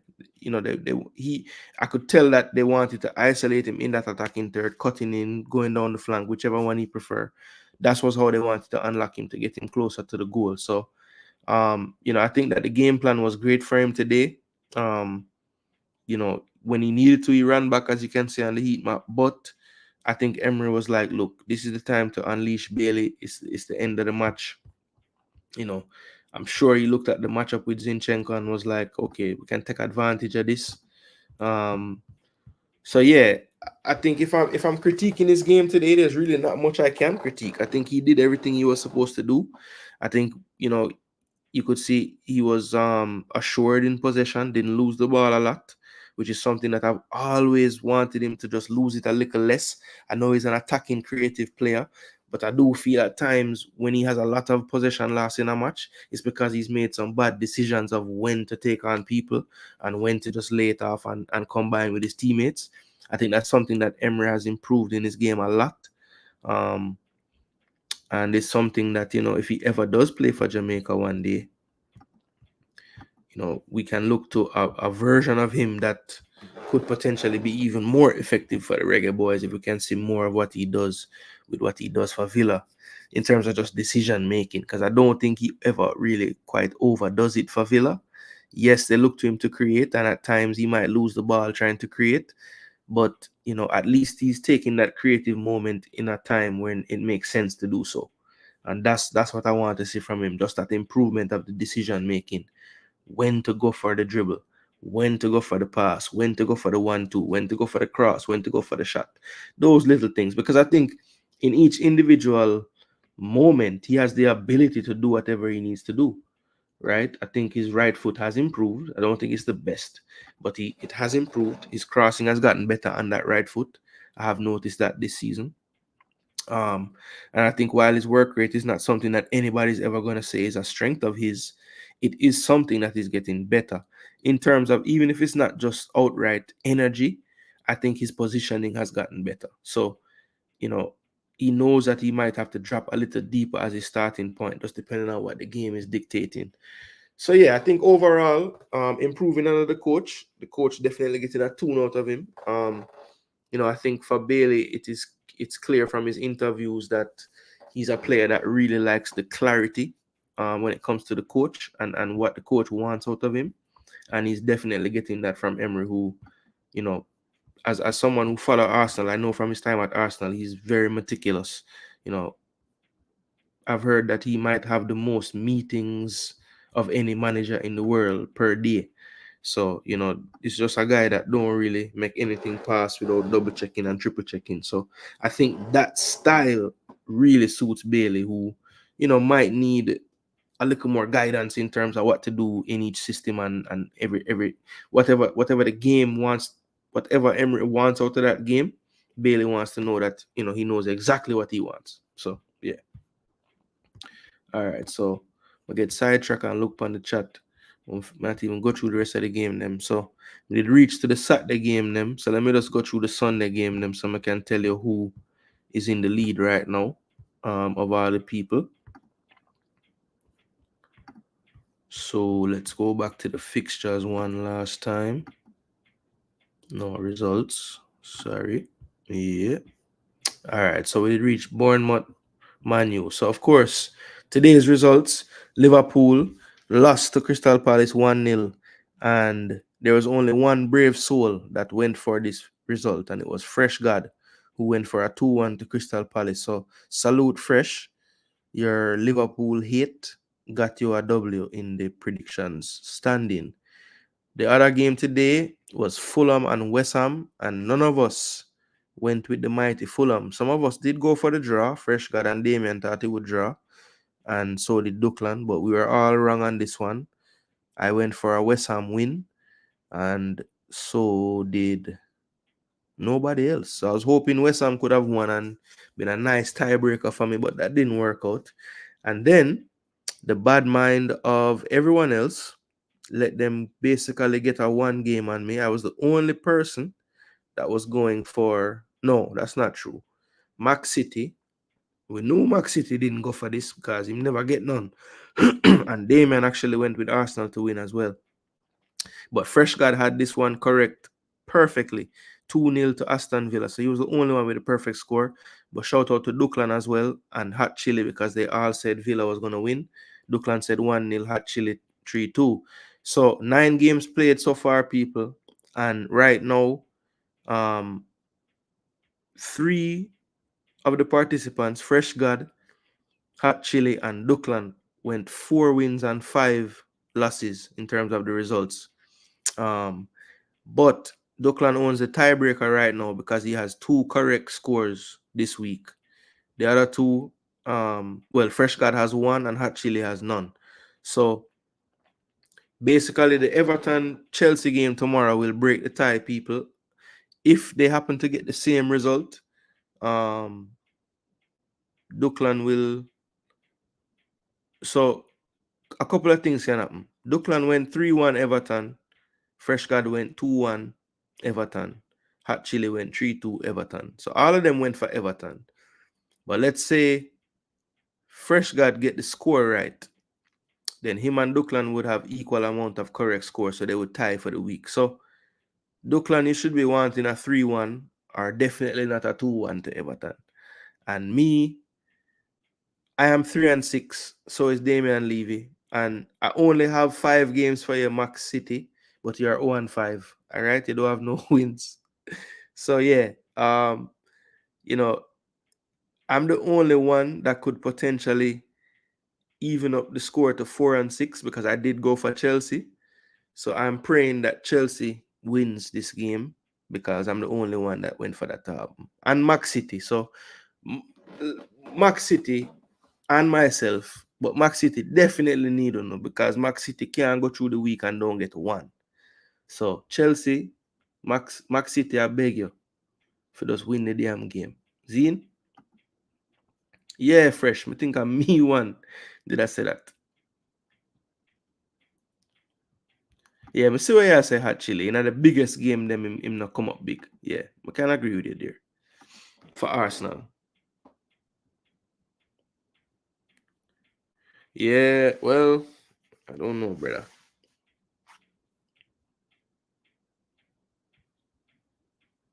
Arsenal bench is way too weak to challenge for a title. Emile Smith Rowe should have gone on loan to a mid-table team.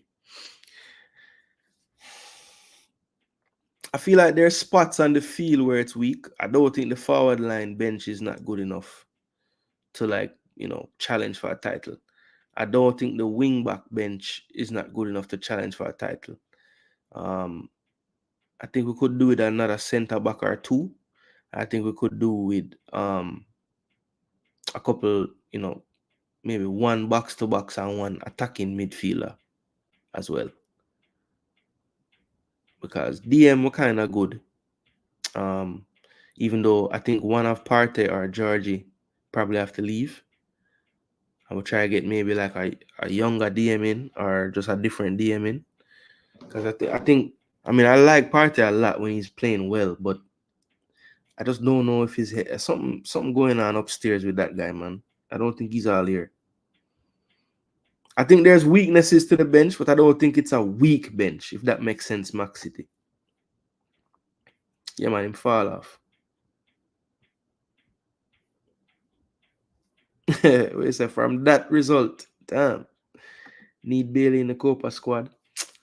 Bailey say June 21st are important date for him, so I don't know how I'm going to go in the squad then.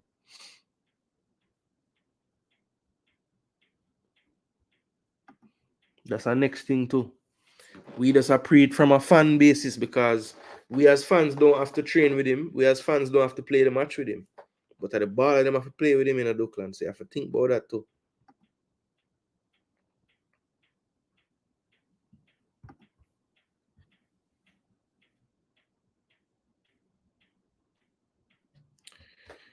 Yeah, I say your last more shocking, Travis. Me never really did a call that one day. Especially thinking he just lose. He's more measured this year. What you say? Bailey more measured this year. I just feel like him have more clarity of thought. Like him know what he want to do. And like Emery give him clear parameters and say, yo, do them thing, yeah. So him simplify the game for him.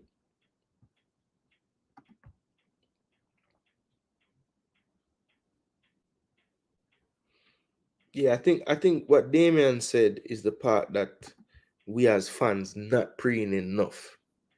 The gelling with the team part. Because the man them must, like, I don't care how you say, boy, we are misinterpret what him say. And him never mean Jamaica, I mean JFF. The man say at times we not pick the team right. So that simply mean every man on the team, because obviously him not gonna come out and say this man is no good, that man is no good. And I'm sure some members of the team might be saying, well, I'm not me attack, but there might be some that are saying, boy, I wonder if it's me attack. So, you can't look past them thing there, man. Respect Jean-Pierre. Okay. No, fresh. You and Duckland tied for the lead, but I always do the tiebreaker as like the people who get the most actual correct score. And Duckland had 2 so far. And you and I have 1. But me not there in the running because me have 6 lost. But if Chelsea win tomorrow, I'm gonna tie, we don't know. And if Chelsea if me get the correct score, then me actually I go tie with Duckland 4 and 6. And me have 2 right. So there's still a chance, people, that the host of the show win him one damn competition, which is how it should go.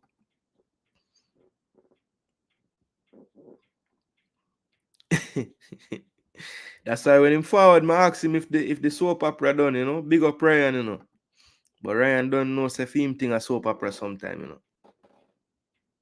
I mean, nah knock him, a film thing that.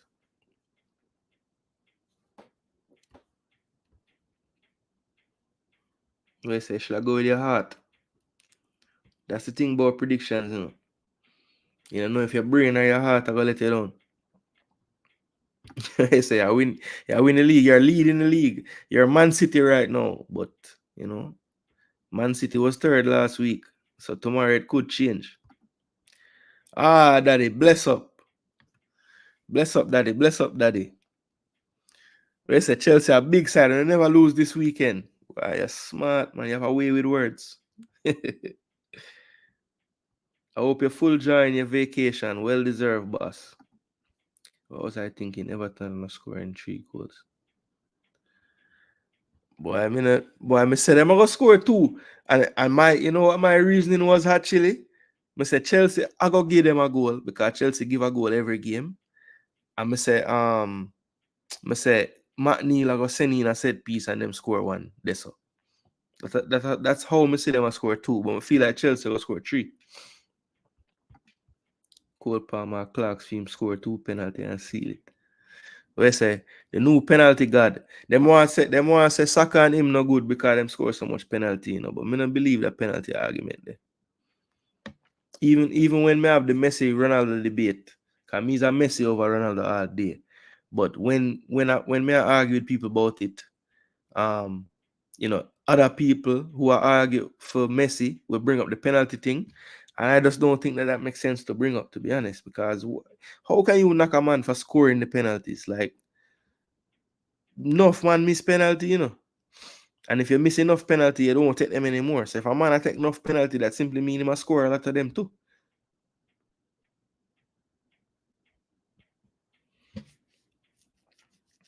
Yeah, real baller. Enough people there in them chat there, So enough of them not say nothing. Because the same name them you see a comment.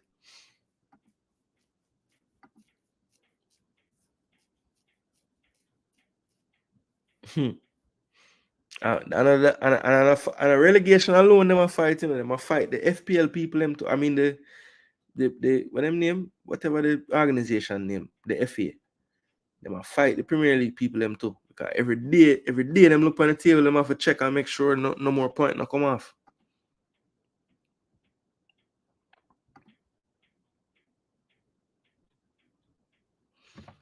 I think Sambi getting sold personally. Because from based on how Sambi moving in the summer, him only go on loan because Arteta couldn't promise him anything. And it's like, in him brain, he must say, boy, him fair play enough. And I don't think Arteta going to look at him and promise him anything next year either. So I just feel like we're going to sell him. And plus, him actually play good this season for Luton.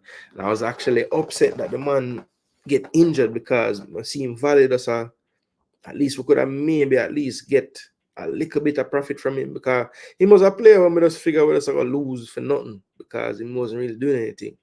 But this year, him kind of, him start come back higher again, because in that run where Luton, they get little results in the middle part there. It was him and Barkley in that midfield really making things tick. Yeah, actually, that's the part when I think people really are pre enough,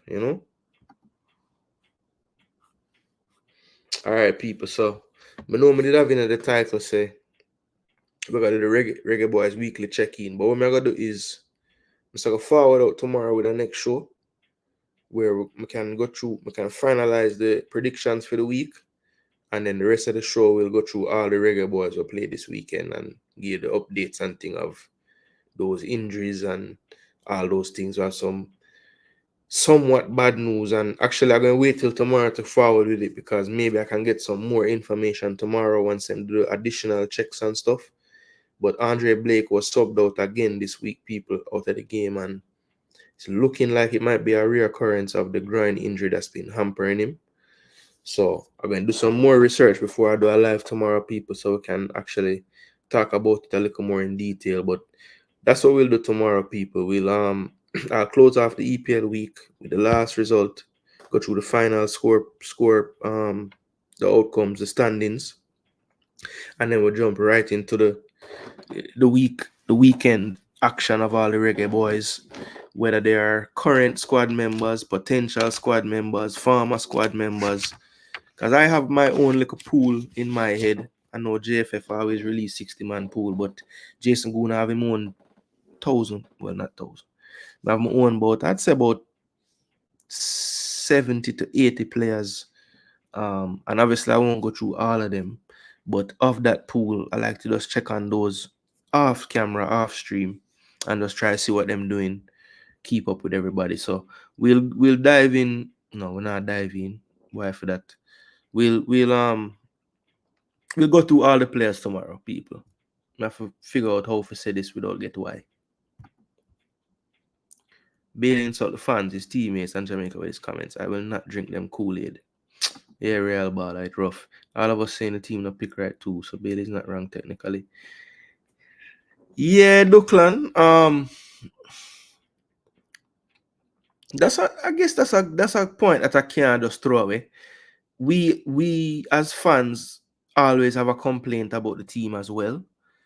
But the difference is, all right, so I've heard some people get upset on these platforms when, hosts or panelists talk about players and them they're very blunt in their assessment or analysis, and it might not paint the baller in the best light. And people are upset because, at the end of the day, these are Jamaican players that we want to do great. And, is critiquing them or so-called bashing them gonna help them in any way? Now, the way I see it is these players know, if they're professionals, which most of the Jamaican team are, this is part and parcel of being a professional athlete. This is part and parcel of having a YouTube channel. Whenever I'm finished, anybody can comment and say, yo, say you talk a bag of rubbish in the whole stream. Now, whether I agree with that or not, I can't kill the man for saying that, or want to cuss the man, or I just saw it go. If you're in a public forum and you're doing something for people to consume, whether it's you're an athlete and them watching you play, or you're a contributor on the news and them listening to your talk, or you're on YouTube creating content, that leaves it open for people to ridicule and scrutinize you. And that's just a part of life. You can't want to run from that. If you're an athlete in the limelight, people gonna have opinions on what they see you doing. whether it's off the pitch, on the pitch, or whatever. Now, where I will draw the line is I'm not going to go and research a man private life and tell you, say, yo, say the man never play good because last week the man baby mother tell him, no, I'm not depend that. I'm just going to keep it to the football and what him do on the field. But Duckland, where him wrong, me not say him wrong in what him say, but he's a part of that team. So even if him feel that way, that's not something that you say in a public forum like that to everyone to hear. You sit down with the team and you say, yo, say, or you sit down with Jay, whoever you sit down with, I don't know who you talk to, but you don't talk to Jay Frost about that or Jay. What you say the man name? Jeffrey? Palma Bala and Saka Bala. Yeah, man, two of them are Bala. I think the Bailey better and Saka thing is just like I don't know what that is. But I don't see how Bailey better than Saka. I remember that.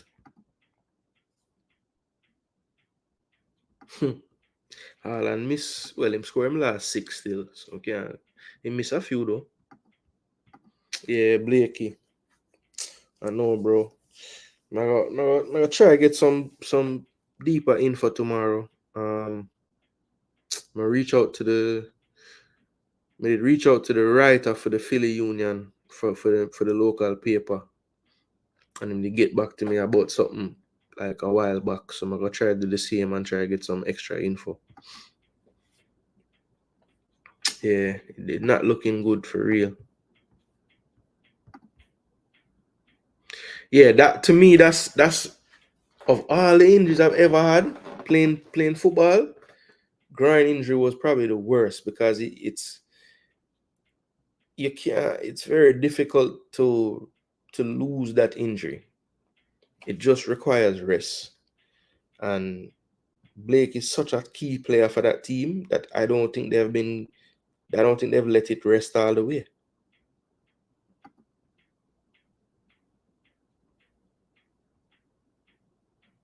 What pool though?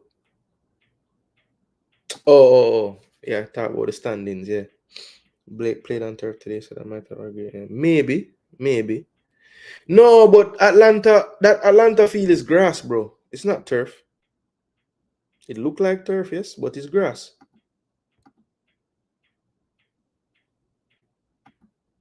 Oh, swimming pool.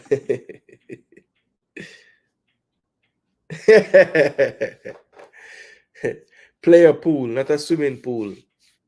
No Diddy. Yeah, sometimes I say my head won't chip from time to time, but for the most part, me usually can discuss things without having to go to the arguing level, Unless the person just had to push it that way, then sometimes it's unavoidable. It's unavoidable still.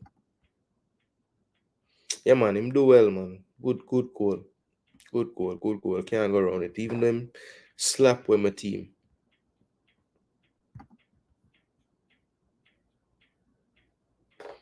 Yeah, that's what me said to Real Ball at the fact. Really? Because I'm go watch Atlanta United play, I'm actually watch a video on how them prepare for a game day. And them say them bring in the grass and put on top of them put the grass on the pitch. So Jean-Pierre, me don't know if you're sure, brother. And even if it's not grass, it's not turf like where we would have grew up and play turf like with concrete under it. It's like the hybrid something where you still wear boots pan. It's not where you are think where man have to worry about them knee problems. It's not that type of turf. That much me can tell you. Now it might be a grass turf hybrid type of thing, but me I tell you, man, me go find Jean-Pierre fan, me go find the video link when we did watch. Because me did see a game day. Yeah, so that me I say like it's them only call it turf in the sense that it can't dead like grass, but it's the consistency of grass is the point I'm making.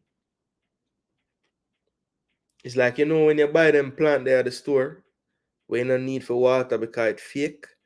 That's basically what this is like. It's like it functions just like grass. Them even have like the layer underneath is not dirt, but it's like it replicate how underneath the ground would have, like, it's some high-tech business, brother. Trust me, it's nothing where put the players at risk to the point of like actual turf, what turf would I do.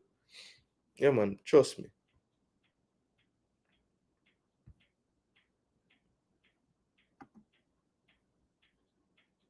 Good question.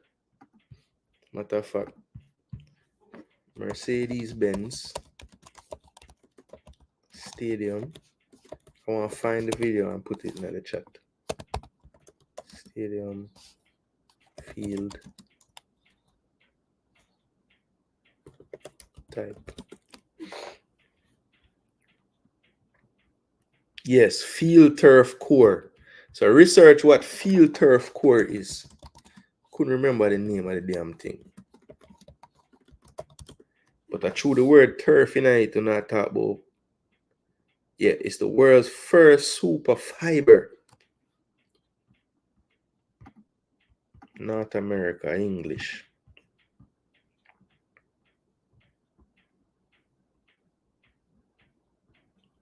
Rewrites the playbook for sports turf, reinvents the playing field, redefines play experience. Engineered as a premier system for premier fields, designed to deliver a more realistic textured grass-like shape. See? So even though it's turf, people, them literally design it for feel like grass. So it's the same consistency and everything, and it's just more effective because they literally can keep it in the same exact condition no matter the weather, no matter what. So it's just yeah. Duckland, nah, let it go. He was wrong to say things like that publicly. However, I have an issue with leaving the issue just hanging. We should either give punishment quickly and move on, or none at all. But the issue, so all right, so why exactly is the issue hanging? The coach basically tell you he's suspended for this window. As far as I'm concerned, it's a done issue. So from that point, when him said that in the press conference, I barely open it up back because it was closed. Him said the team talked to him apologized to the team, and as far as the coach concerned, once the suspension is done, it's over. And then the interview the next day open back up everything. So I don't know. Okay, Doctor, put it this way. So who say you say the issue is just hanging? Who leave the issue hanging? Why is it just hanging right now? Because the issue was closed enough and then opened and now hanging. So who opened it? Wouldn't that person be the one responsible for it hanging now? Or it don't matter who responsible for it, you just want it for start.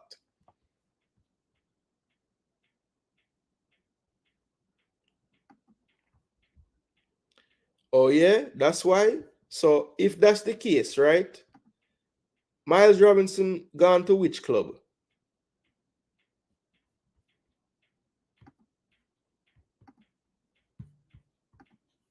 Which club Miles Robinson gone to? Is Cincinnati, right? Yeah. All right. So if him gone Cincinnati, because Cincinnati I want Cowell place, you know.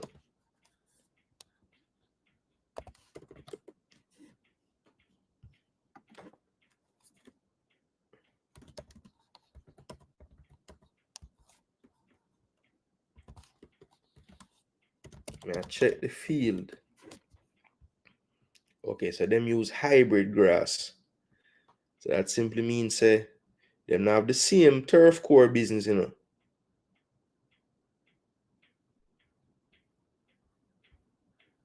All right, so it turf grass them used to, you know, but it's a different type of technology.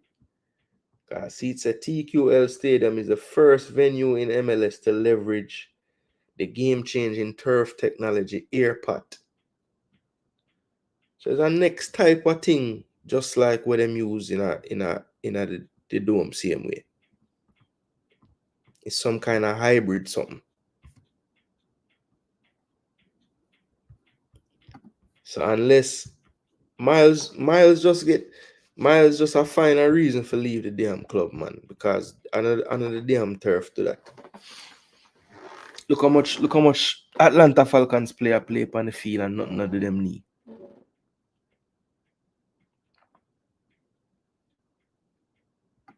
No, it's not real grass. It's a hybrid. Anything named hybrid, it's not 100% real. No, maybe film doctor check on it and say, yo, this would have better for your knee than that. That's possible. But it's also a hybrid of some sort that does include turf in the mix of the hybrid. So, because I'm telling you, most of these MLS clubs are going away from grass in full.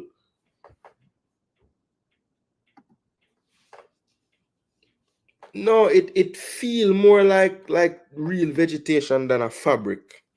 It have the consistency of grass when you touch it.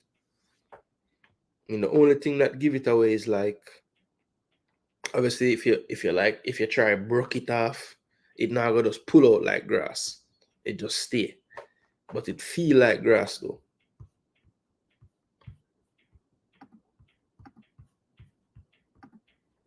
My daughter they go play at one place in Atlanta, and they had something. I don't know if it was the exact technology like that, but it feel a lot like what that describing that little write up when we just read about it. Yes, Bailey is, but the interviews are different. Yes, Bailey is, but interviews are different. Infringement. Will he be suspended for that as well? Oh, okay.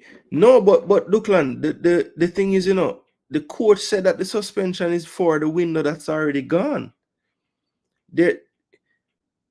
So what are you saying? You're saying that it's official now that since the interview he's been slapped with another suspension? Because he said he's taking his own leave, you know, and that him don't understand why people so surprised that he would take the leave, because in promoting party for the 21st and the Copa America first game is the 22nd. So how him could have do that and then play on the 22nd? So it's the case where the whole, but I don't know, brother. I don't know. All me know, him need to figure out what him want to do. And if it sound like to me, because I don't believe JFF going to do the demands that him same want in terms of his own room and I think the business class trips is probably something that they could do every time. I think honestly, probably part of the reason why they don't get business class sometimes because they wait till the last damn second and they don't have no more business class seats. I think that's probably what happens sometimes as well.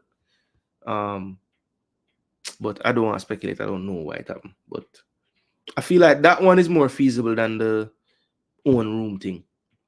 Because from what I heard is the captain get them own room. And I don't see Leon Bailey being the captain.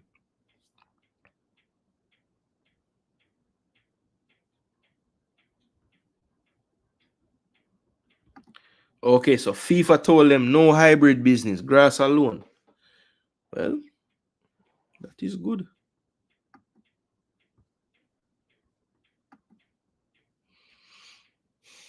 Well, the man say Jamaica. Well, him say Jamaica can't do nothing for him.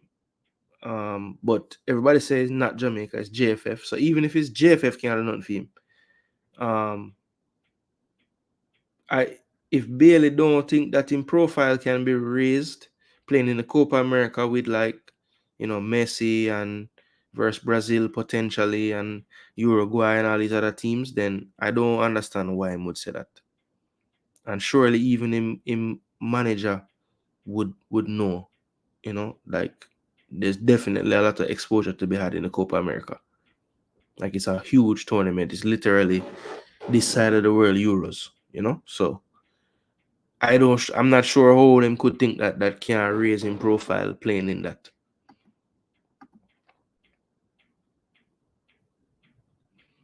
All right, and furthermore, Travis, based on what Grimmy say, the suspension was for the Nations League finals window. So Grimmy don't have, so he's not suspended right now, as far as I know from Grimmy side, who is the person who do this stuff.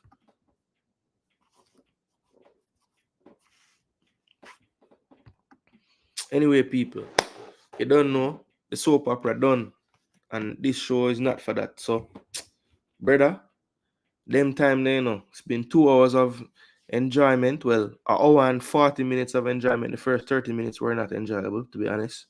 But people, I just want to say respect to all those who stayed stuck around and listened for the whole time. Everybody that's seen this on the replay, you don't know, people, thanks for the view. Like the video, share it to some friends and family. Let them know that there's a sensible human being in the space talking about football. And yeah, this is what we're gonna do. Every time you see me forward and they see that red live icon and I'm live, click, because you're going to hear some nice football discussions. So I also want to big up everybody who stuck around. Want to big up my prediction pool for the week. Duckland, Fresh, Hot Chili, Max City, and Damian. Big up on yourself. Yeah, man, Fresh. Blessings, bro. John PL fan, respect, bro. No need forward a little late, but respect for the input and the content and the feedback as well and the conversation. Max City, bless up yourself every time, bro. Who else it passed through for a little bit? Let me see. Real Baller, bless up yourself, bro. Travis, of course. Daddy did forward for a minute. Bless up, Daddy. Mr. United, big up yourself. Brando, bless up. Coffee Tea did forward early and bless you up. Yeah, man. So anybody who may never call out directly, bless up on yourself. Want to know who you are. And yeah, man, this is another episode of Jason Gooner TV, people. As I say, tomorrow I'm gonna forward back because they get kind of long-winded in the EPL conversation tonight. But I do want to give the reggae boys them time tomorrow. Also, I will check in for the first time. I haven't been doing this, people, and it's kind of shameful of me. I'm gonna go ahead and document some of what the reggae girls have done as well. I know that Tiffany Cameron had a goal this weekend, so we're just gonna go through and do some checks and see about what some other players have been up to as well. I know we have some players in La Liga in Spain.